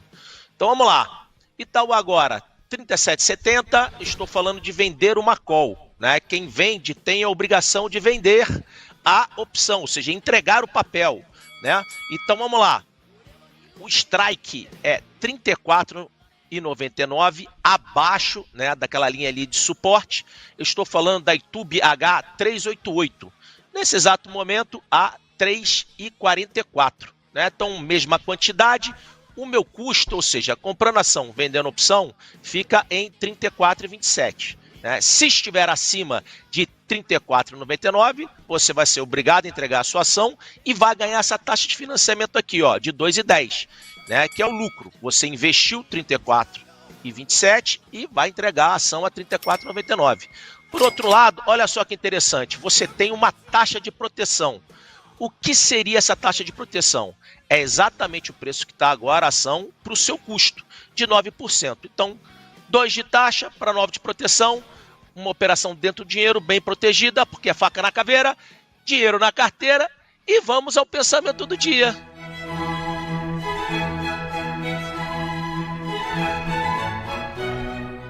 Léo, criou confusão na casa do primo rico. Resultado, no almoço da grande família, é lógico que ele não apareceu. O bode fedorento entrou na sala, hein? Putz, a vida, que isso, Guto? De novo! Vamos lá. Educação e etiqueta não são meras formalidades. Essas virtudes contribuem para interações sociais e convívio harmonioso. Primo pobre. Tá aí, Gutão Cerávolo com as reflexões da vida, às 10h19. Vambora! De olho nas manifestações do chat, de olho num dólar que tá buscando novas máximas e num Ibov que renovou mínima. Chegou a 141.017 pontos, toca agora 141.050. Olha, Vale continua caindo 0,30, Petrobras segue subindo 0,20. mas é o setor financeiro que entregou um pouco da paçoca aqui, tá? Banco do Brasil tá na mínima, 0,4% de marcha ré, 22,34 é o preço agora. Bradesco aprofundou o viés de baixa, cai 0,50. Santander, que estava buscando 0 a 0, tá caindo 0,25. E Itaú Unibanco mantém-se resiliente, 0 a 0, 37,71. Temos 10 horas com 20 minutos. Camila Nascimento, seguimos o giro. Azevedo e Travassos é a nossa próxima notícia. A companhia assinou um contrato de quase 400 milhões de reais com a Sabesp. Por quê, hein? Isso mesmo, a Azevedo e Travassos assinou um contrato de 384 milhões com a Sabesp. Os serviços são para atender o crescimento vegetativo e manutenção da água e esgoto, incluindo a reposição de pavimentos. Segundo o comunicado, os serviços são para atender esse crescimento vegetativo de manutenção de água e esgoto, incluindo a reposição dos pavimentos, e o acordo tem o valor de cerca de 384 milhões de reais e vai ter duração de 78 dias. Junqueira, comenta pra gente esse acordo entre a ZEV4 e Sabesp. Bom, a Azevedo Travassos, né, na sua origem de negócio, né, ela era uma empresa de infraestrutura, né, que é construtora voltada à infraestrutura, né, então a gente volta a ver ela fazendo acordo com a Sabesp, né, ela teve essa mudança um pouco para outro modelo de negócios com o petróleo, mas acho que voltando ali é o que ela faz de melhor, que é a parte de infraestrutura, né, um papel que particularmente eu não gosto, assim, eu prefiro ficar longe, não é das teses que no fundamento mais me atraem. E você, Coutinho? Bom, olhando pelo gráfico, né, a gente não precisa falar muito, né? O ativo cota 0,56, o ativo lateralizado desde novembro 22, tem um outlier aqui em cima, mas depois volta a lateralização janeiro 24 e janeiro 24 perdeu um suporte a 73 centavos. Aqui é para quem gosta da tese, baixo valor unitário, ativo explosivo, é quase uma opção a 56 centavos, num viés baixista de curto prazo, com possibilidade de perda de 0,51, ou seja, realmente, verdadeiramente, é um ativo para você ficar fora. 10h22, Embraer, cujo case de qualidade tem sido testado e reforçado. A companhia negocia com até 10 países a venda do cargueiro KC-390. É o que pelo menos declarou o CEO Camila Nascimento. Vamos lá então para mais detalhes dessa notícia envolvendo Embraer. O executivo não revelou os países envolvidos nas negociações, mas destacou que o projeto tem avançado de forma positiva. Recentemente, a Lituânia anunciou a escolha do KC-390 como sua próxima aeronave de transporte militar, somando-se a outros países como Portugal, Hungria, Áustria e Coreia do Sul, entre outras nações que também fecharam contratos com o Embraer. Junqueira, vou pedir então para você comentar sobre Embraer. Antes, só registrar aqui a cotação. O Embraer sobe 0,18%, R$ 83,64. A Embraer é um baita case, né? Acho que é um orgulho nacional, uma empresa que está cada vez mais com notícias positivas, cada vez mais mostrando que o valuation dela não é caro e sim, o que é bom custa caro, né? Essa é que é a verdade, né? Então a empresa vem valorizando as suas ações e vem mostrando, gerando valor para o seu acionista. Mas nem só de notícias boas vivem a Embraer, né? Então, apesar dessa notícia bastante positiva, a AirAsia, né, que é uma das maiores empresas aéreas também do mundo, anunciou compras e um MOU com a Airbus, né, colocando a Embraer como perdedora dessa disputa, né? Então, tiveram um MOU para ter até 70 aeronaves do A321 XLR, né? Então, potencial de 12 bi aqui desse MOU da Asia com a Airbus, né, e coloca a Embraer somente na disputa ali por jatos mais regionais, né? Então esse pedido atrapalha um pouquinho os planos da empresa, mostra que nem só de boas notícias vive ela, mas o gráfico tá dizendo outra coisa, né, Coutinho?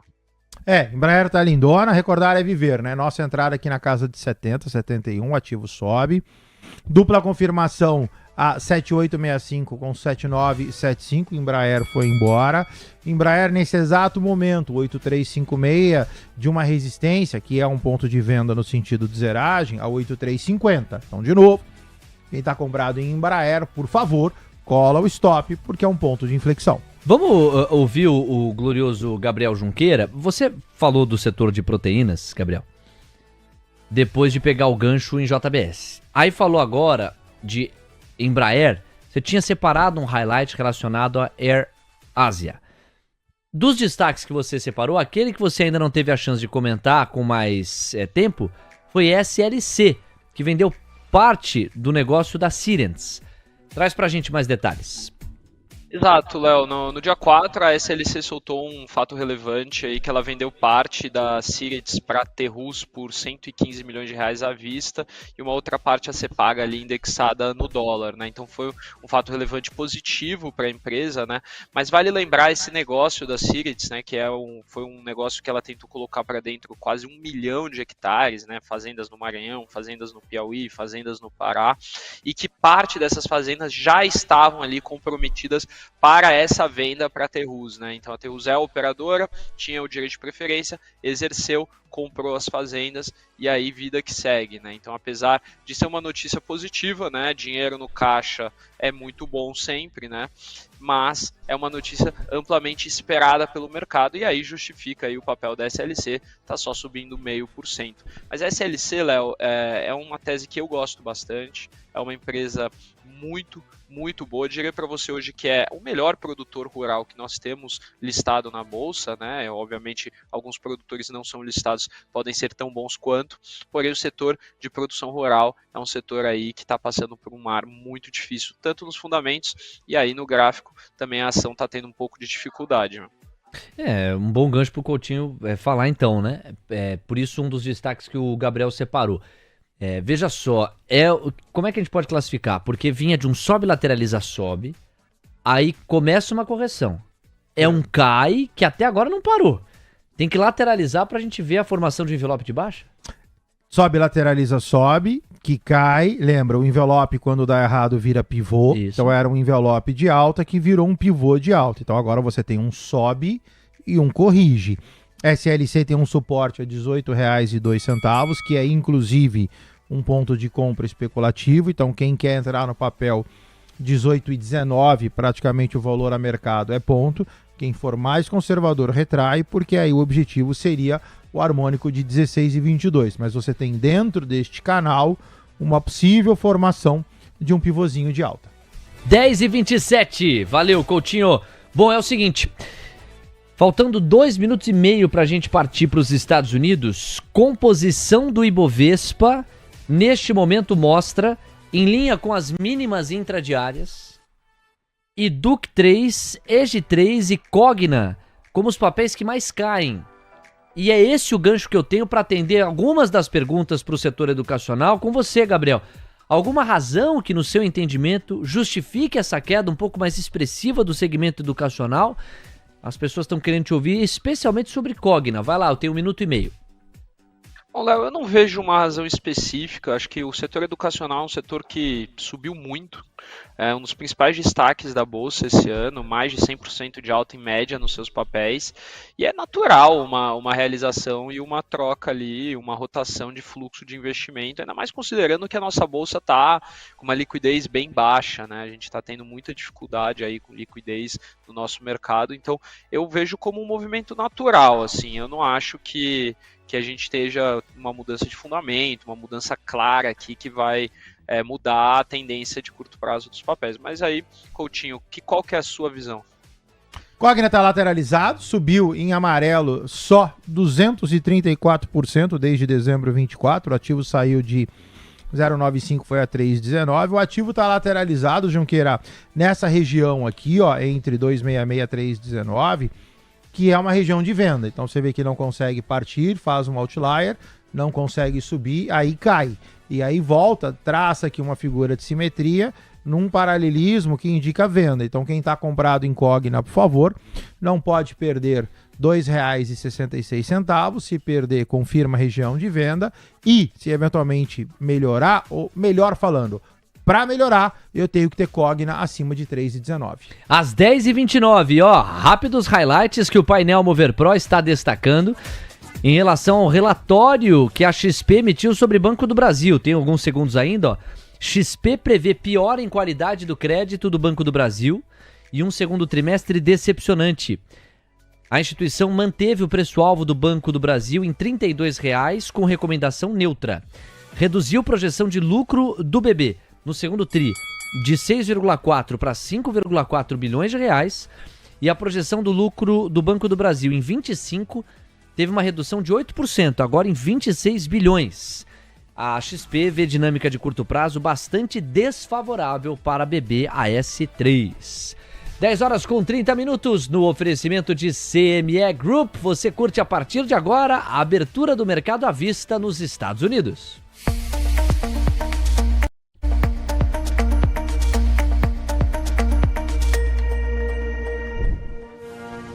Tabela da volatilidade entrando na sua tela. Se liga aí para os destaques. DXY, alta de 0,36%, 97,326 pontos. É um arrefecimento. O DXY estava em 97,500, passa a estar em 97,300. Estou arredondando um pouquinho para baixo, um pouquinho para cima, para ficar mais fácil a explicação. Um dia de fortalecimento do dólar a nível global que vai sendo amenizado, mas ainda persiste, o dólar está mais forte. VIX, 0,8% de avanço, 17,59 pontos. É interessante notar como o índice do medo, que reflete a volatilidade implícita dos ativos negociados no S&P, está se apreciando. Isso costuma passar o sinal de que está havendo uma demanda maior por puts.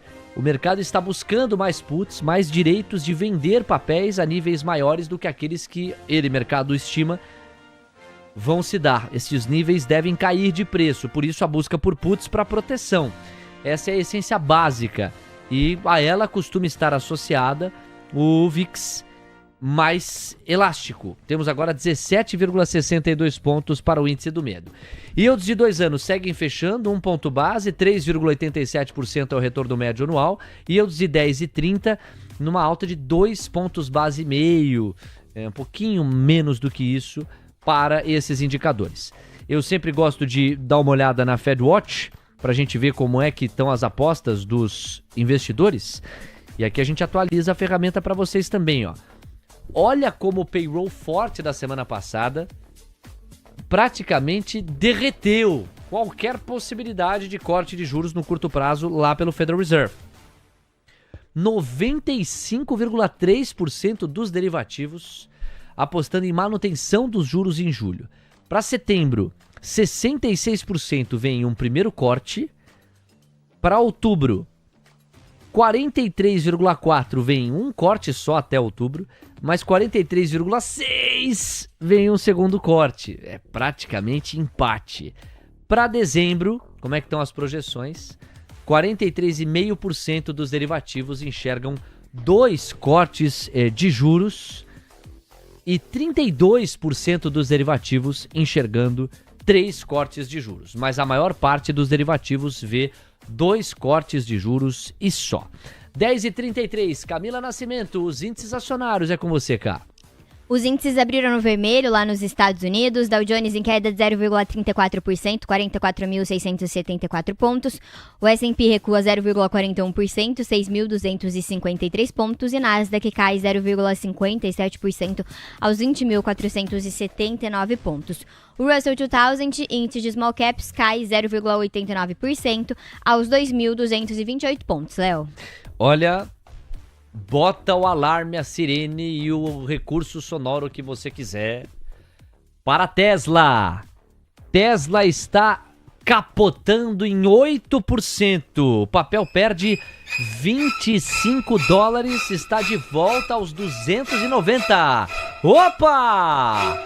Coutinho, a gente vai abrir falando de TSLA, como o jornalismo está exigindo aqui. Você traçava uma flechinha que poderia corresponder à abertura de baixa. Essa abertura é tão negativa que até já estamos abaixo do suporte que você estava vislumbrando, é isso? Suporte 29174, você comentou Tesla 290, com certeza. Então a gente abre praticamente... Deixa eu só ver uma coisa aqui, deixa eu clicar nesse cara aqui. Pronto, aí ele pega e me dá uma imagem diferente. Tesla aberto. A gente só vai fazer o seguinte, nós vamos tirar esse cara daqui e tirar este cara daqui. Então olha só, Tesla... Cota 29045, abaixo dos 291 previsto. Então, assim, ainda pouco, né? Ou seja, $1 para cima, $1 para baixo em 290, nada. O importante é Tesla perdendo esta região, a coisa dá uma bela azedada, jogaria Tesla 216, quem está comprado passa a estar mal comprado, então por favor, atenção, utilização de stop loss em Tesla. Pera aí, ô Coutinho, dá um zoom pra gente ali, ó, no suporte, pra ficar mais claro ainda pro público, porque dá a impressão, o Kendo ele tá brigando, não sei se as pessoas estão conseguindo enxergar. Pessoal, tá exatamente em cima do tracejado. Agora que o Kendo deu uma melhoradinha, dá pra ver, ó. Mas é exatamente no tracejado que tava lá, de tão importante que é esse candle. Qual que é o texto pro nosso trader? Se Tesla fechar hoje abaixo desse tracejado, já tá abaixo agora? Já tá abaixo agora. Se fechar abaixo desse tracejado, a gente tem uma reversão e uma pegada completamente de baixo. Na verdade, já estávamos numa toada de baixo. Ela estava na toada de baixo. Ela confirma a queda e aí projeta 216. A mensagem para o nosso público hoje é: tá comprado em Tesla? Stop loss. Eu vou pedir pra cá retomar quem tá desavisado. Mas o que tá acontecendo com Tesla? Cara, eu acho que vale sim. A gente já mencionou, mas vale a gente recolocar. Os fundamentos de Tesla estão sendo questionados em função de vendas cada vez mais fracas de carros elétricos. Isso é o que há de mais sólido do ponto de vista fundamentalista. Mas para além, você tem o fator Elon Musk. E o Elon Musk tem tirado cada vez mais manguinhas de fora e não tem deixado brigas de lado. Se tem oportunidade de treta, ele vai firme. E agora, para cutucar Trump, ele falou em criar um novo partido. Não haverá só democrata e republicano. Também haverá um partido da América. Cá atrás dessa história é o grande gancho hoje pra gente olhar essa queda enorme de Tesla, 7,5% de marcha ré. Pois não. O presidente executivo da Tesla, Elon Musk, diz que pretende lançar um novo partido político nos Estados Unidos para ser uma alternativa aos democratas e também aos republicanos.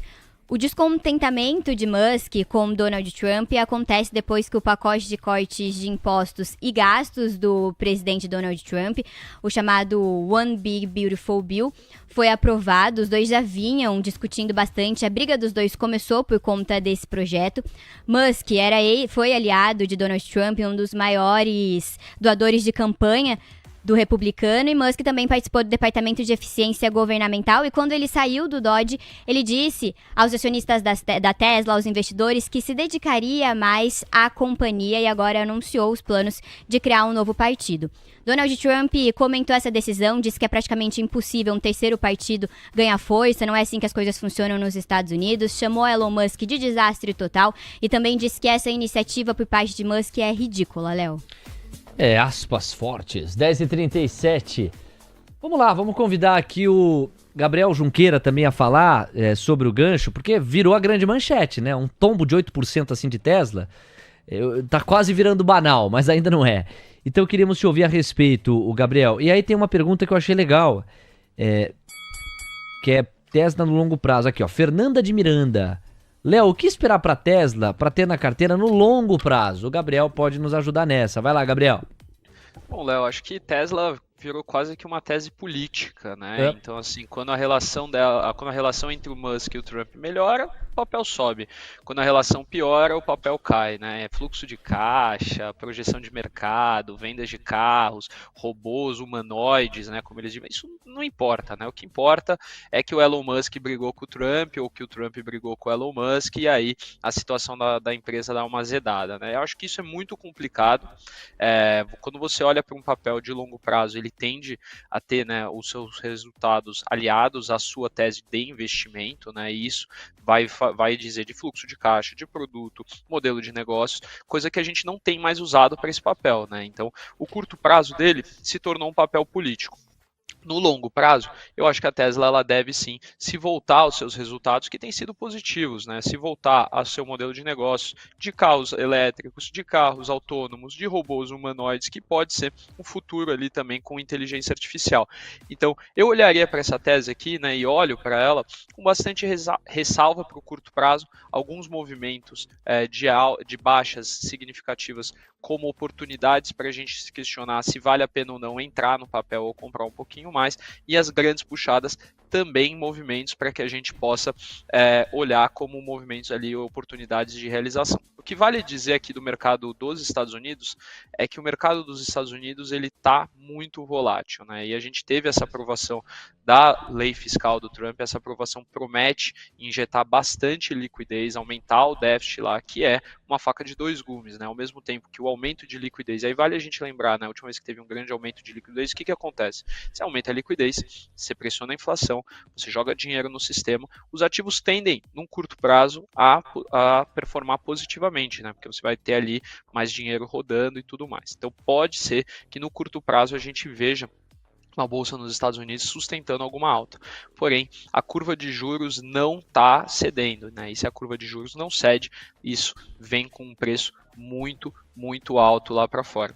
E, Léo, eu tinha separado aqui um papel para a gente comentar aqui da bolsa dos Estados Unidos, mas antes eu quero te fazer uma pergunta. Opa, diga. É daquelas assim de reality show, sabe? Capciosa.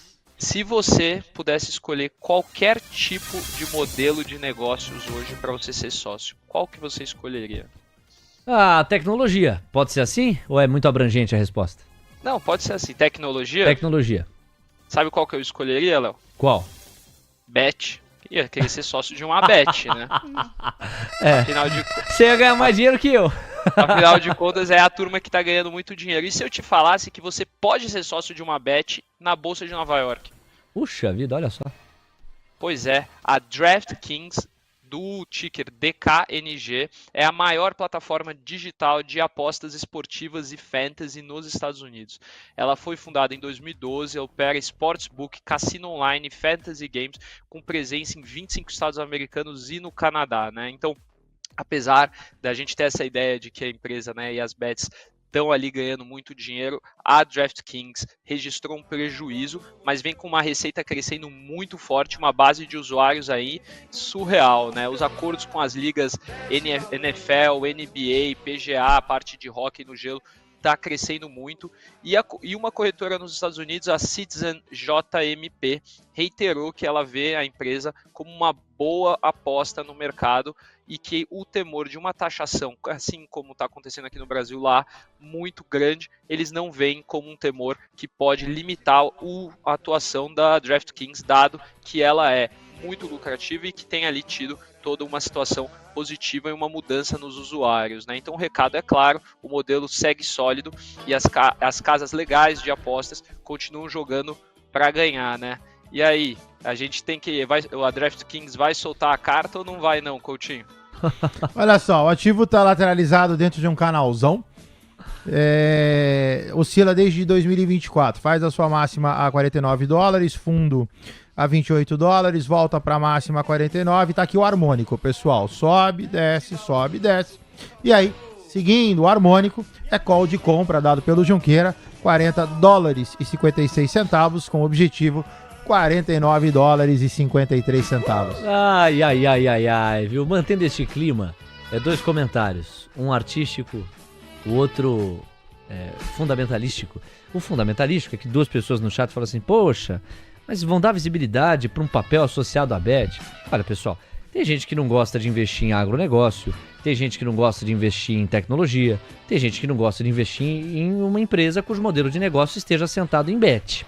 Isso é uma questão subjetiva, é uma decisão individual. Então, não temos aqui nenhuma imoralidade em falar sobre empresas que têm capital aberto e trazem os seus modelos de negócio. Eu complementaria assim, para você do outro lado, olhar os papéis e avaliar. Tem gente que por escolhas pessoais foge, por exemplo, das ações da Taurus. Por quê? Porque não quer investir no mercado de armas. É uma escolha legítima. Você como investidor pode ter o critério que você quiser ter. Inclusive de estar longe de bets ou próximo delas. Então o comentário de fundamento é esse. Agora, o comentário artístico é a sua opinião para a decisão do Léo Pinheiro do outro lado. Porque, como o coordenador artístico deste humilde programa, no que ele viu o Gabriel falar de bet, ele colocou bet e balança no ar. O que você achou dessa escolha? Não, ele me surpreende dia a dia. O Léo Pinheiro realmente... Bet e balanço, por favor. Esse homem, ele é inigualável, único.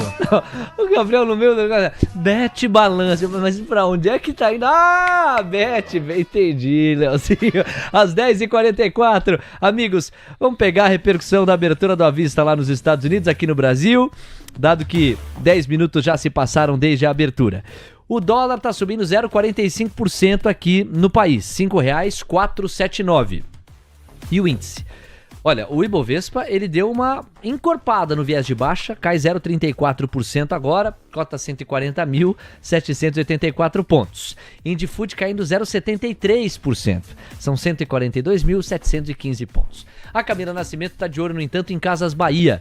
A gente estava monitorando aqui com algum estranhamento, eu vi que o Fernandão escreveu também a respeito. Casas Bahia no leilão estava subindo 10%. Aí lá foi a cá, né? Lupa na mão, tentando achar qualquer notícia, manchete, headline que poderia justificar essa alta de Casas Bahia. E nós encontramos uma notícia do final de semana nesse sentido, é isso, cara? Isso mesmo, uma notícia que saiu no final de semana, a Casas Bahia afirmando em comunicado ao mercado que ainda não recebeu do Grupo Mapa, a gestora que assumiu as dívidas da companhia, que estavam nas mãos de bancos em formas de debêntures, qualquer informação formal ou orientação sobre uma eventual política futura de investimento ou desinvestimento das ações. O posicionamento foi em resposta a um questionamento da Comissão de Valores Mobiliários a respeito de uma publicação na imprensa, segundo a qual a intenção da gestora seria permanecer com os papéis. No comunicado, a Casas Bahia acrescentou ainda que o processo de conversão das debêntures ainda não ocorreu e depende do cumprimento das condições precedentes. Assim, neste momento não existe um controlador definido na companhia. Essa foi a última notícia envolvendo o papel que a gente encontrou por essa manhã, algo mais recente, nenhuma notícia até o momento que a gente tem encontrado, Léo. Valeu, obrigado, Camila Nascimento. No oferecimento de CMA Group, você curtiu a abertura do mercado à vista lá nos Estados Unidos. Nós voltamos com o foco para a Bolsa Brasileira e temos por 10 minutos o Coutinho e o Gabriel Junqueira para responder as perguntas da nossa audiência. Na sequência tem o Alex Martins, ele estará de volta. Com ele a gente vai repercutir todo o caldo macroeconômico do dia. Tem Minuto Binance pra gente dar uma olhada em criptoativos, etc. Na sequência, Fernando Marques com a gente e a gente passa o bastão do Marques para Maílson da Nóbrega, ex-ministro da Fazenda, estará conosco na reta final do Manhã TC News. Não perca, já envia a sua pergunta.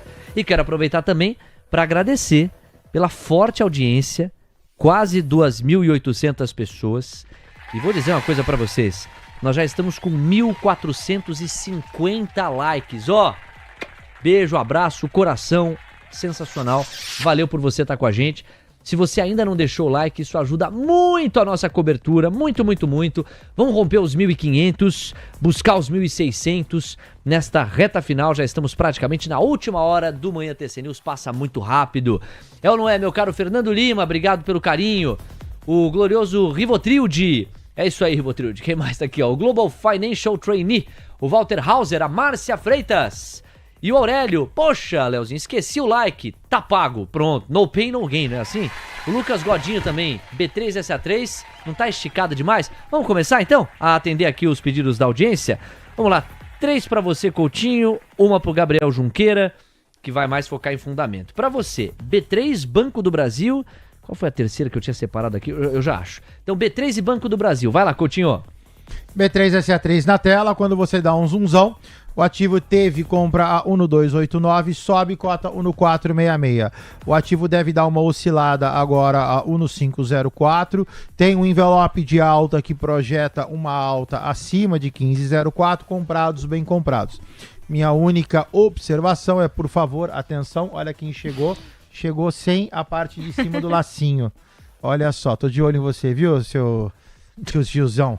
15,04 é um ponto de inflexão, então, por favor, fiquem atentos. 15,04, pelo tamanho do movimento, BBSA3 bate, cai para posterior alta. Muito bem, B3 e Banco do Brasil. Mas o que eu tenho a ver com a ausência do lacinho na cabeça de Fiboninha? Deixa comigo, pouco viu? Ou nada, 10h49. O terceiro papel que eu tinha separado era Petrobras. Os ouvintes vão pedindo, né? A gente vai colocando numa lista aqui justamente para esse momento da interatividade. E a pergunta foi bem embasada, foi do Fábio.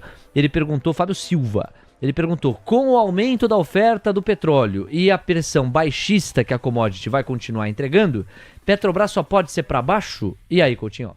Olha só, o gráfico de Petrobras está muito ruim, tá? Você vê que Petrobras ficou lateralizado há um tempão, entre 2,9, 2,6 e 31,40, que é o canal em rosa. Petrobras sobe, monta esse pivô de alta, vou tirar aqui para ficar mais didático. E agora a Petrobras não consegue subir. Então você tem aqui o 3334 como objetivo de Petro, subiu, fez aqui o movimento de correção, mas não sobe. Então Petrobras, qual é o meu medo? Petrobras perca 31,10, volte para dentro do canal e continue lateralizado. Papai, Fala! estou ansiosa. Ansiosa? Vou dar Rivotril pra você. Fala. Vou comprar dólar. Pronto, começou. Por quê? Não tem porquê. Tem só a ansiedade. E ela não tá errada, não. Vai, a semana começa bem favorável para a compra do dólar. Aproveita, pega a carona e fala. R$5,478. O dólar subindo 0,43%. Bora lá. WDO Q25 na tela. O dólar, ele é baixista no seu longo prazo. Gráfico de 60, o dólar ficou restrito nessa região a R$5,481. Ok, até pode, porque esta lateralização, ela projeta um envelope de alta. Então vai ser um sobe e lateraliza para posterior alta. O objetivo, R$5,505. Minha preocupação, olha o tamanho do pavio, voltou. Olha o tamanho do pavio, voltou. O dólar não consegue romper essa região do 481. Então quem tá comprado, por favor, atento. Marcelo, Vixe, hoje tá aqui, tá animado, hein? Fala, lindinha! ele comprou uma fazenda. Quem comprou uma fazenda? O Gabriel Junqueira. Bom, por falar em Gabriel Junqueira, que está na tela e vai poder comentar, aproveita, comenta a Fazenda e a pergunta que chegou. A Camila Nascimento vai fazer a pergunta para você, pois não, Cá? O Luiz mandou aqui no nosso WhatsApp, Junqueira, pediu para perguntar para você se BRF não tem mais o piso de R$19,89, que é o valor de compra para quem não quiser aderir à fusão com a Marfrig. Então, Luiz, boa pergunta. Sobre esse piso, a gente deve ter a assembleia, né, que foi postergada. Pode ser que esse piso seja revisto pelos minoritários, até aumentado num caso mais positivo, mas imagino que vai ter sim. E aí tem alguma oportunidade, né? Semana passada ela estava bem abaixo desse piso, deu uma oportunidade de uma arbitragem, né, que a gente chama, né? E sobre a Fazenda, né? O titio comprou só para você poder andar a cavalo lá comigo, Fiboninha. Você tá mais que convidada. Olha só, isso não vai acabar bem. Mimam essa menina de um jeito, por isso que ela tá cada vez mais folgada. A Fiboninha está cada vez mais folgada. É assim que nenhum incêndio começa pequeno e nenhuma criança mimada recebe um agrado só. Você não vai fazer nada com o pai? Eu vou andar a cavalo na fazenda do Junqueira. Eu não tenho a menor dúvida. Vamos lá! Quem mais tá aqui, ó? O Juliano, a galera chama ela de Fibonói, eu acho mal barato. Fibonói é fogo, hein? Mais respeito pela Fiboninha. Quem tá aqui, ó? Bepac 11 e Rente 3 são os próximos pedidos. Aliás, são 3 então, pra gente fechar. O Pedro Tavares tá pedindo Sabesp, o Hélio José tá pedindo Bepac e o Fábio Rente 3. São os 3 pedidos. Vai lá, Coutinho. Sabesp na tela, gráfico diário, Sabesp zoomzão. Sabesp lateralizado, formação gráfica ainda que altista ruim, ativo lateralizado desde maio 25, praticamente 2 meses e meio de lado. O ativo tem que romper R$ 118,76, objetivo no 28. Comprado, graficamente, ok, me incomoda essa longa lateralização. No caso de Bepac, calma, meu amor, respira, começou segunda-feira no dia de... Calma, meu amor. Nossa. Tá vendo? Meu Deus. Você tá vendo? Como é que eu posso? Não, vamos lá, vamos deixar isso claro. Como é que eu posso criar esse ser se eu não consigo falar com aquele ser que tá pilotando ali dentro do aquário? No caso de Bepac 11, olha só, o ativo é altista, rompe. R$ 41,36. Sobe, lateraliza para posterior alta, R$ 42,14. Comprado em Bepac 11, bem comprado, bem comprada. Objetivo, R$ 43,94. Para terminar, no caso, Rente. Rente na tela, double clique zoomzão. Localiza lateralizado. Localiza dentro de um canal, numa formação gráfica muito semelhante a Petro. Então é assim, a Tesla, ou seja, é aquele limiar que eu não posso perder. cota 38,88, já com uma formação baixista. Rente 3, quem tá comprado tá mal comprado. Você já tem uma figura de pivô com envelope. O objetivo desse cara, R$ 34,45. Marcelo, Fala, lindinha. vou comprar Vai comprar o quê? Cogna. Vai lá, Cogna. Cogna na tela. Pessoal, double clique zoomzão. Cogna lateralizado, a gente falou, né? Cogna não pode perder, R$ 2,66. O ativo está lateralizado desde a primeira quinzena, maio 25. Me incomoda a lateralização. Cogna, para falar em compra efetiva, para mim é acima de 3,19. Dentro do canal eu não faria nada. Abaixo de 2,66 confirma a venda. Olha, vamos nos despedir do Coutinho e do Gabriel. Coutinho, você sabe que a Camila Nascimento é uma das mais elegantes pessoas que passam diariamente aqui pelos nossos microfones. E a tia Camila não aguentou. No que a Fiboninha fez essa malcriação, nossos microfones capturaram. Ela olhou e falou, nossa. Nossa. Você precisa educar essa menina, Coutinho. Um abraço. Fiquei chocada. Amanhã. Ficou Fiquei chocada? chocada, fiquei assustada. Queria saber quem tá ensinando isso pra ela, Coutinho. Começa com Léo e termina com Pinheiro. Bom, então agora o teu papo é com ele ali, né? Deixa o Moreno em paz. Valeu, Coutinho. Um abraço, pessoal. Um bom dia pra vocês, uma boa semana. A gente se vê amanhã. Ai, grande Coutinho.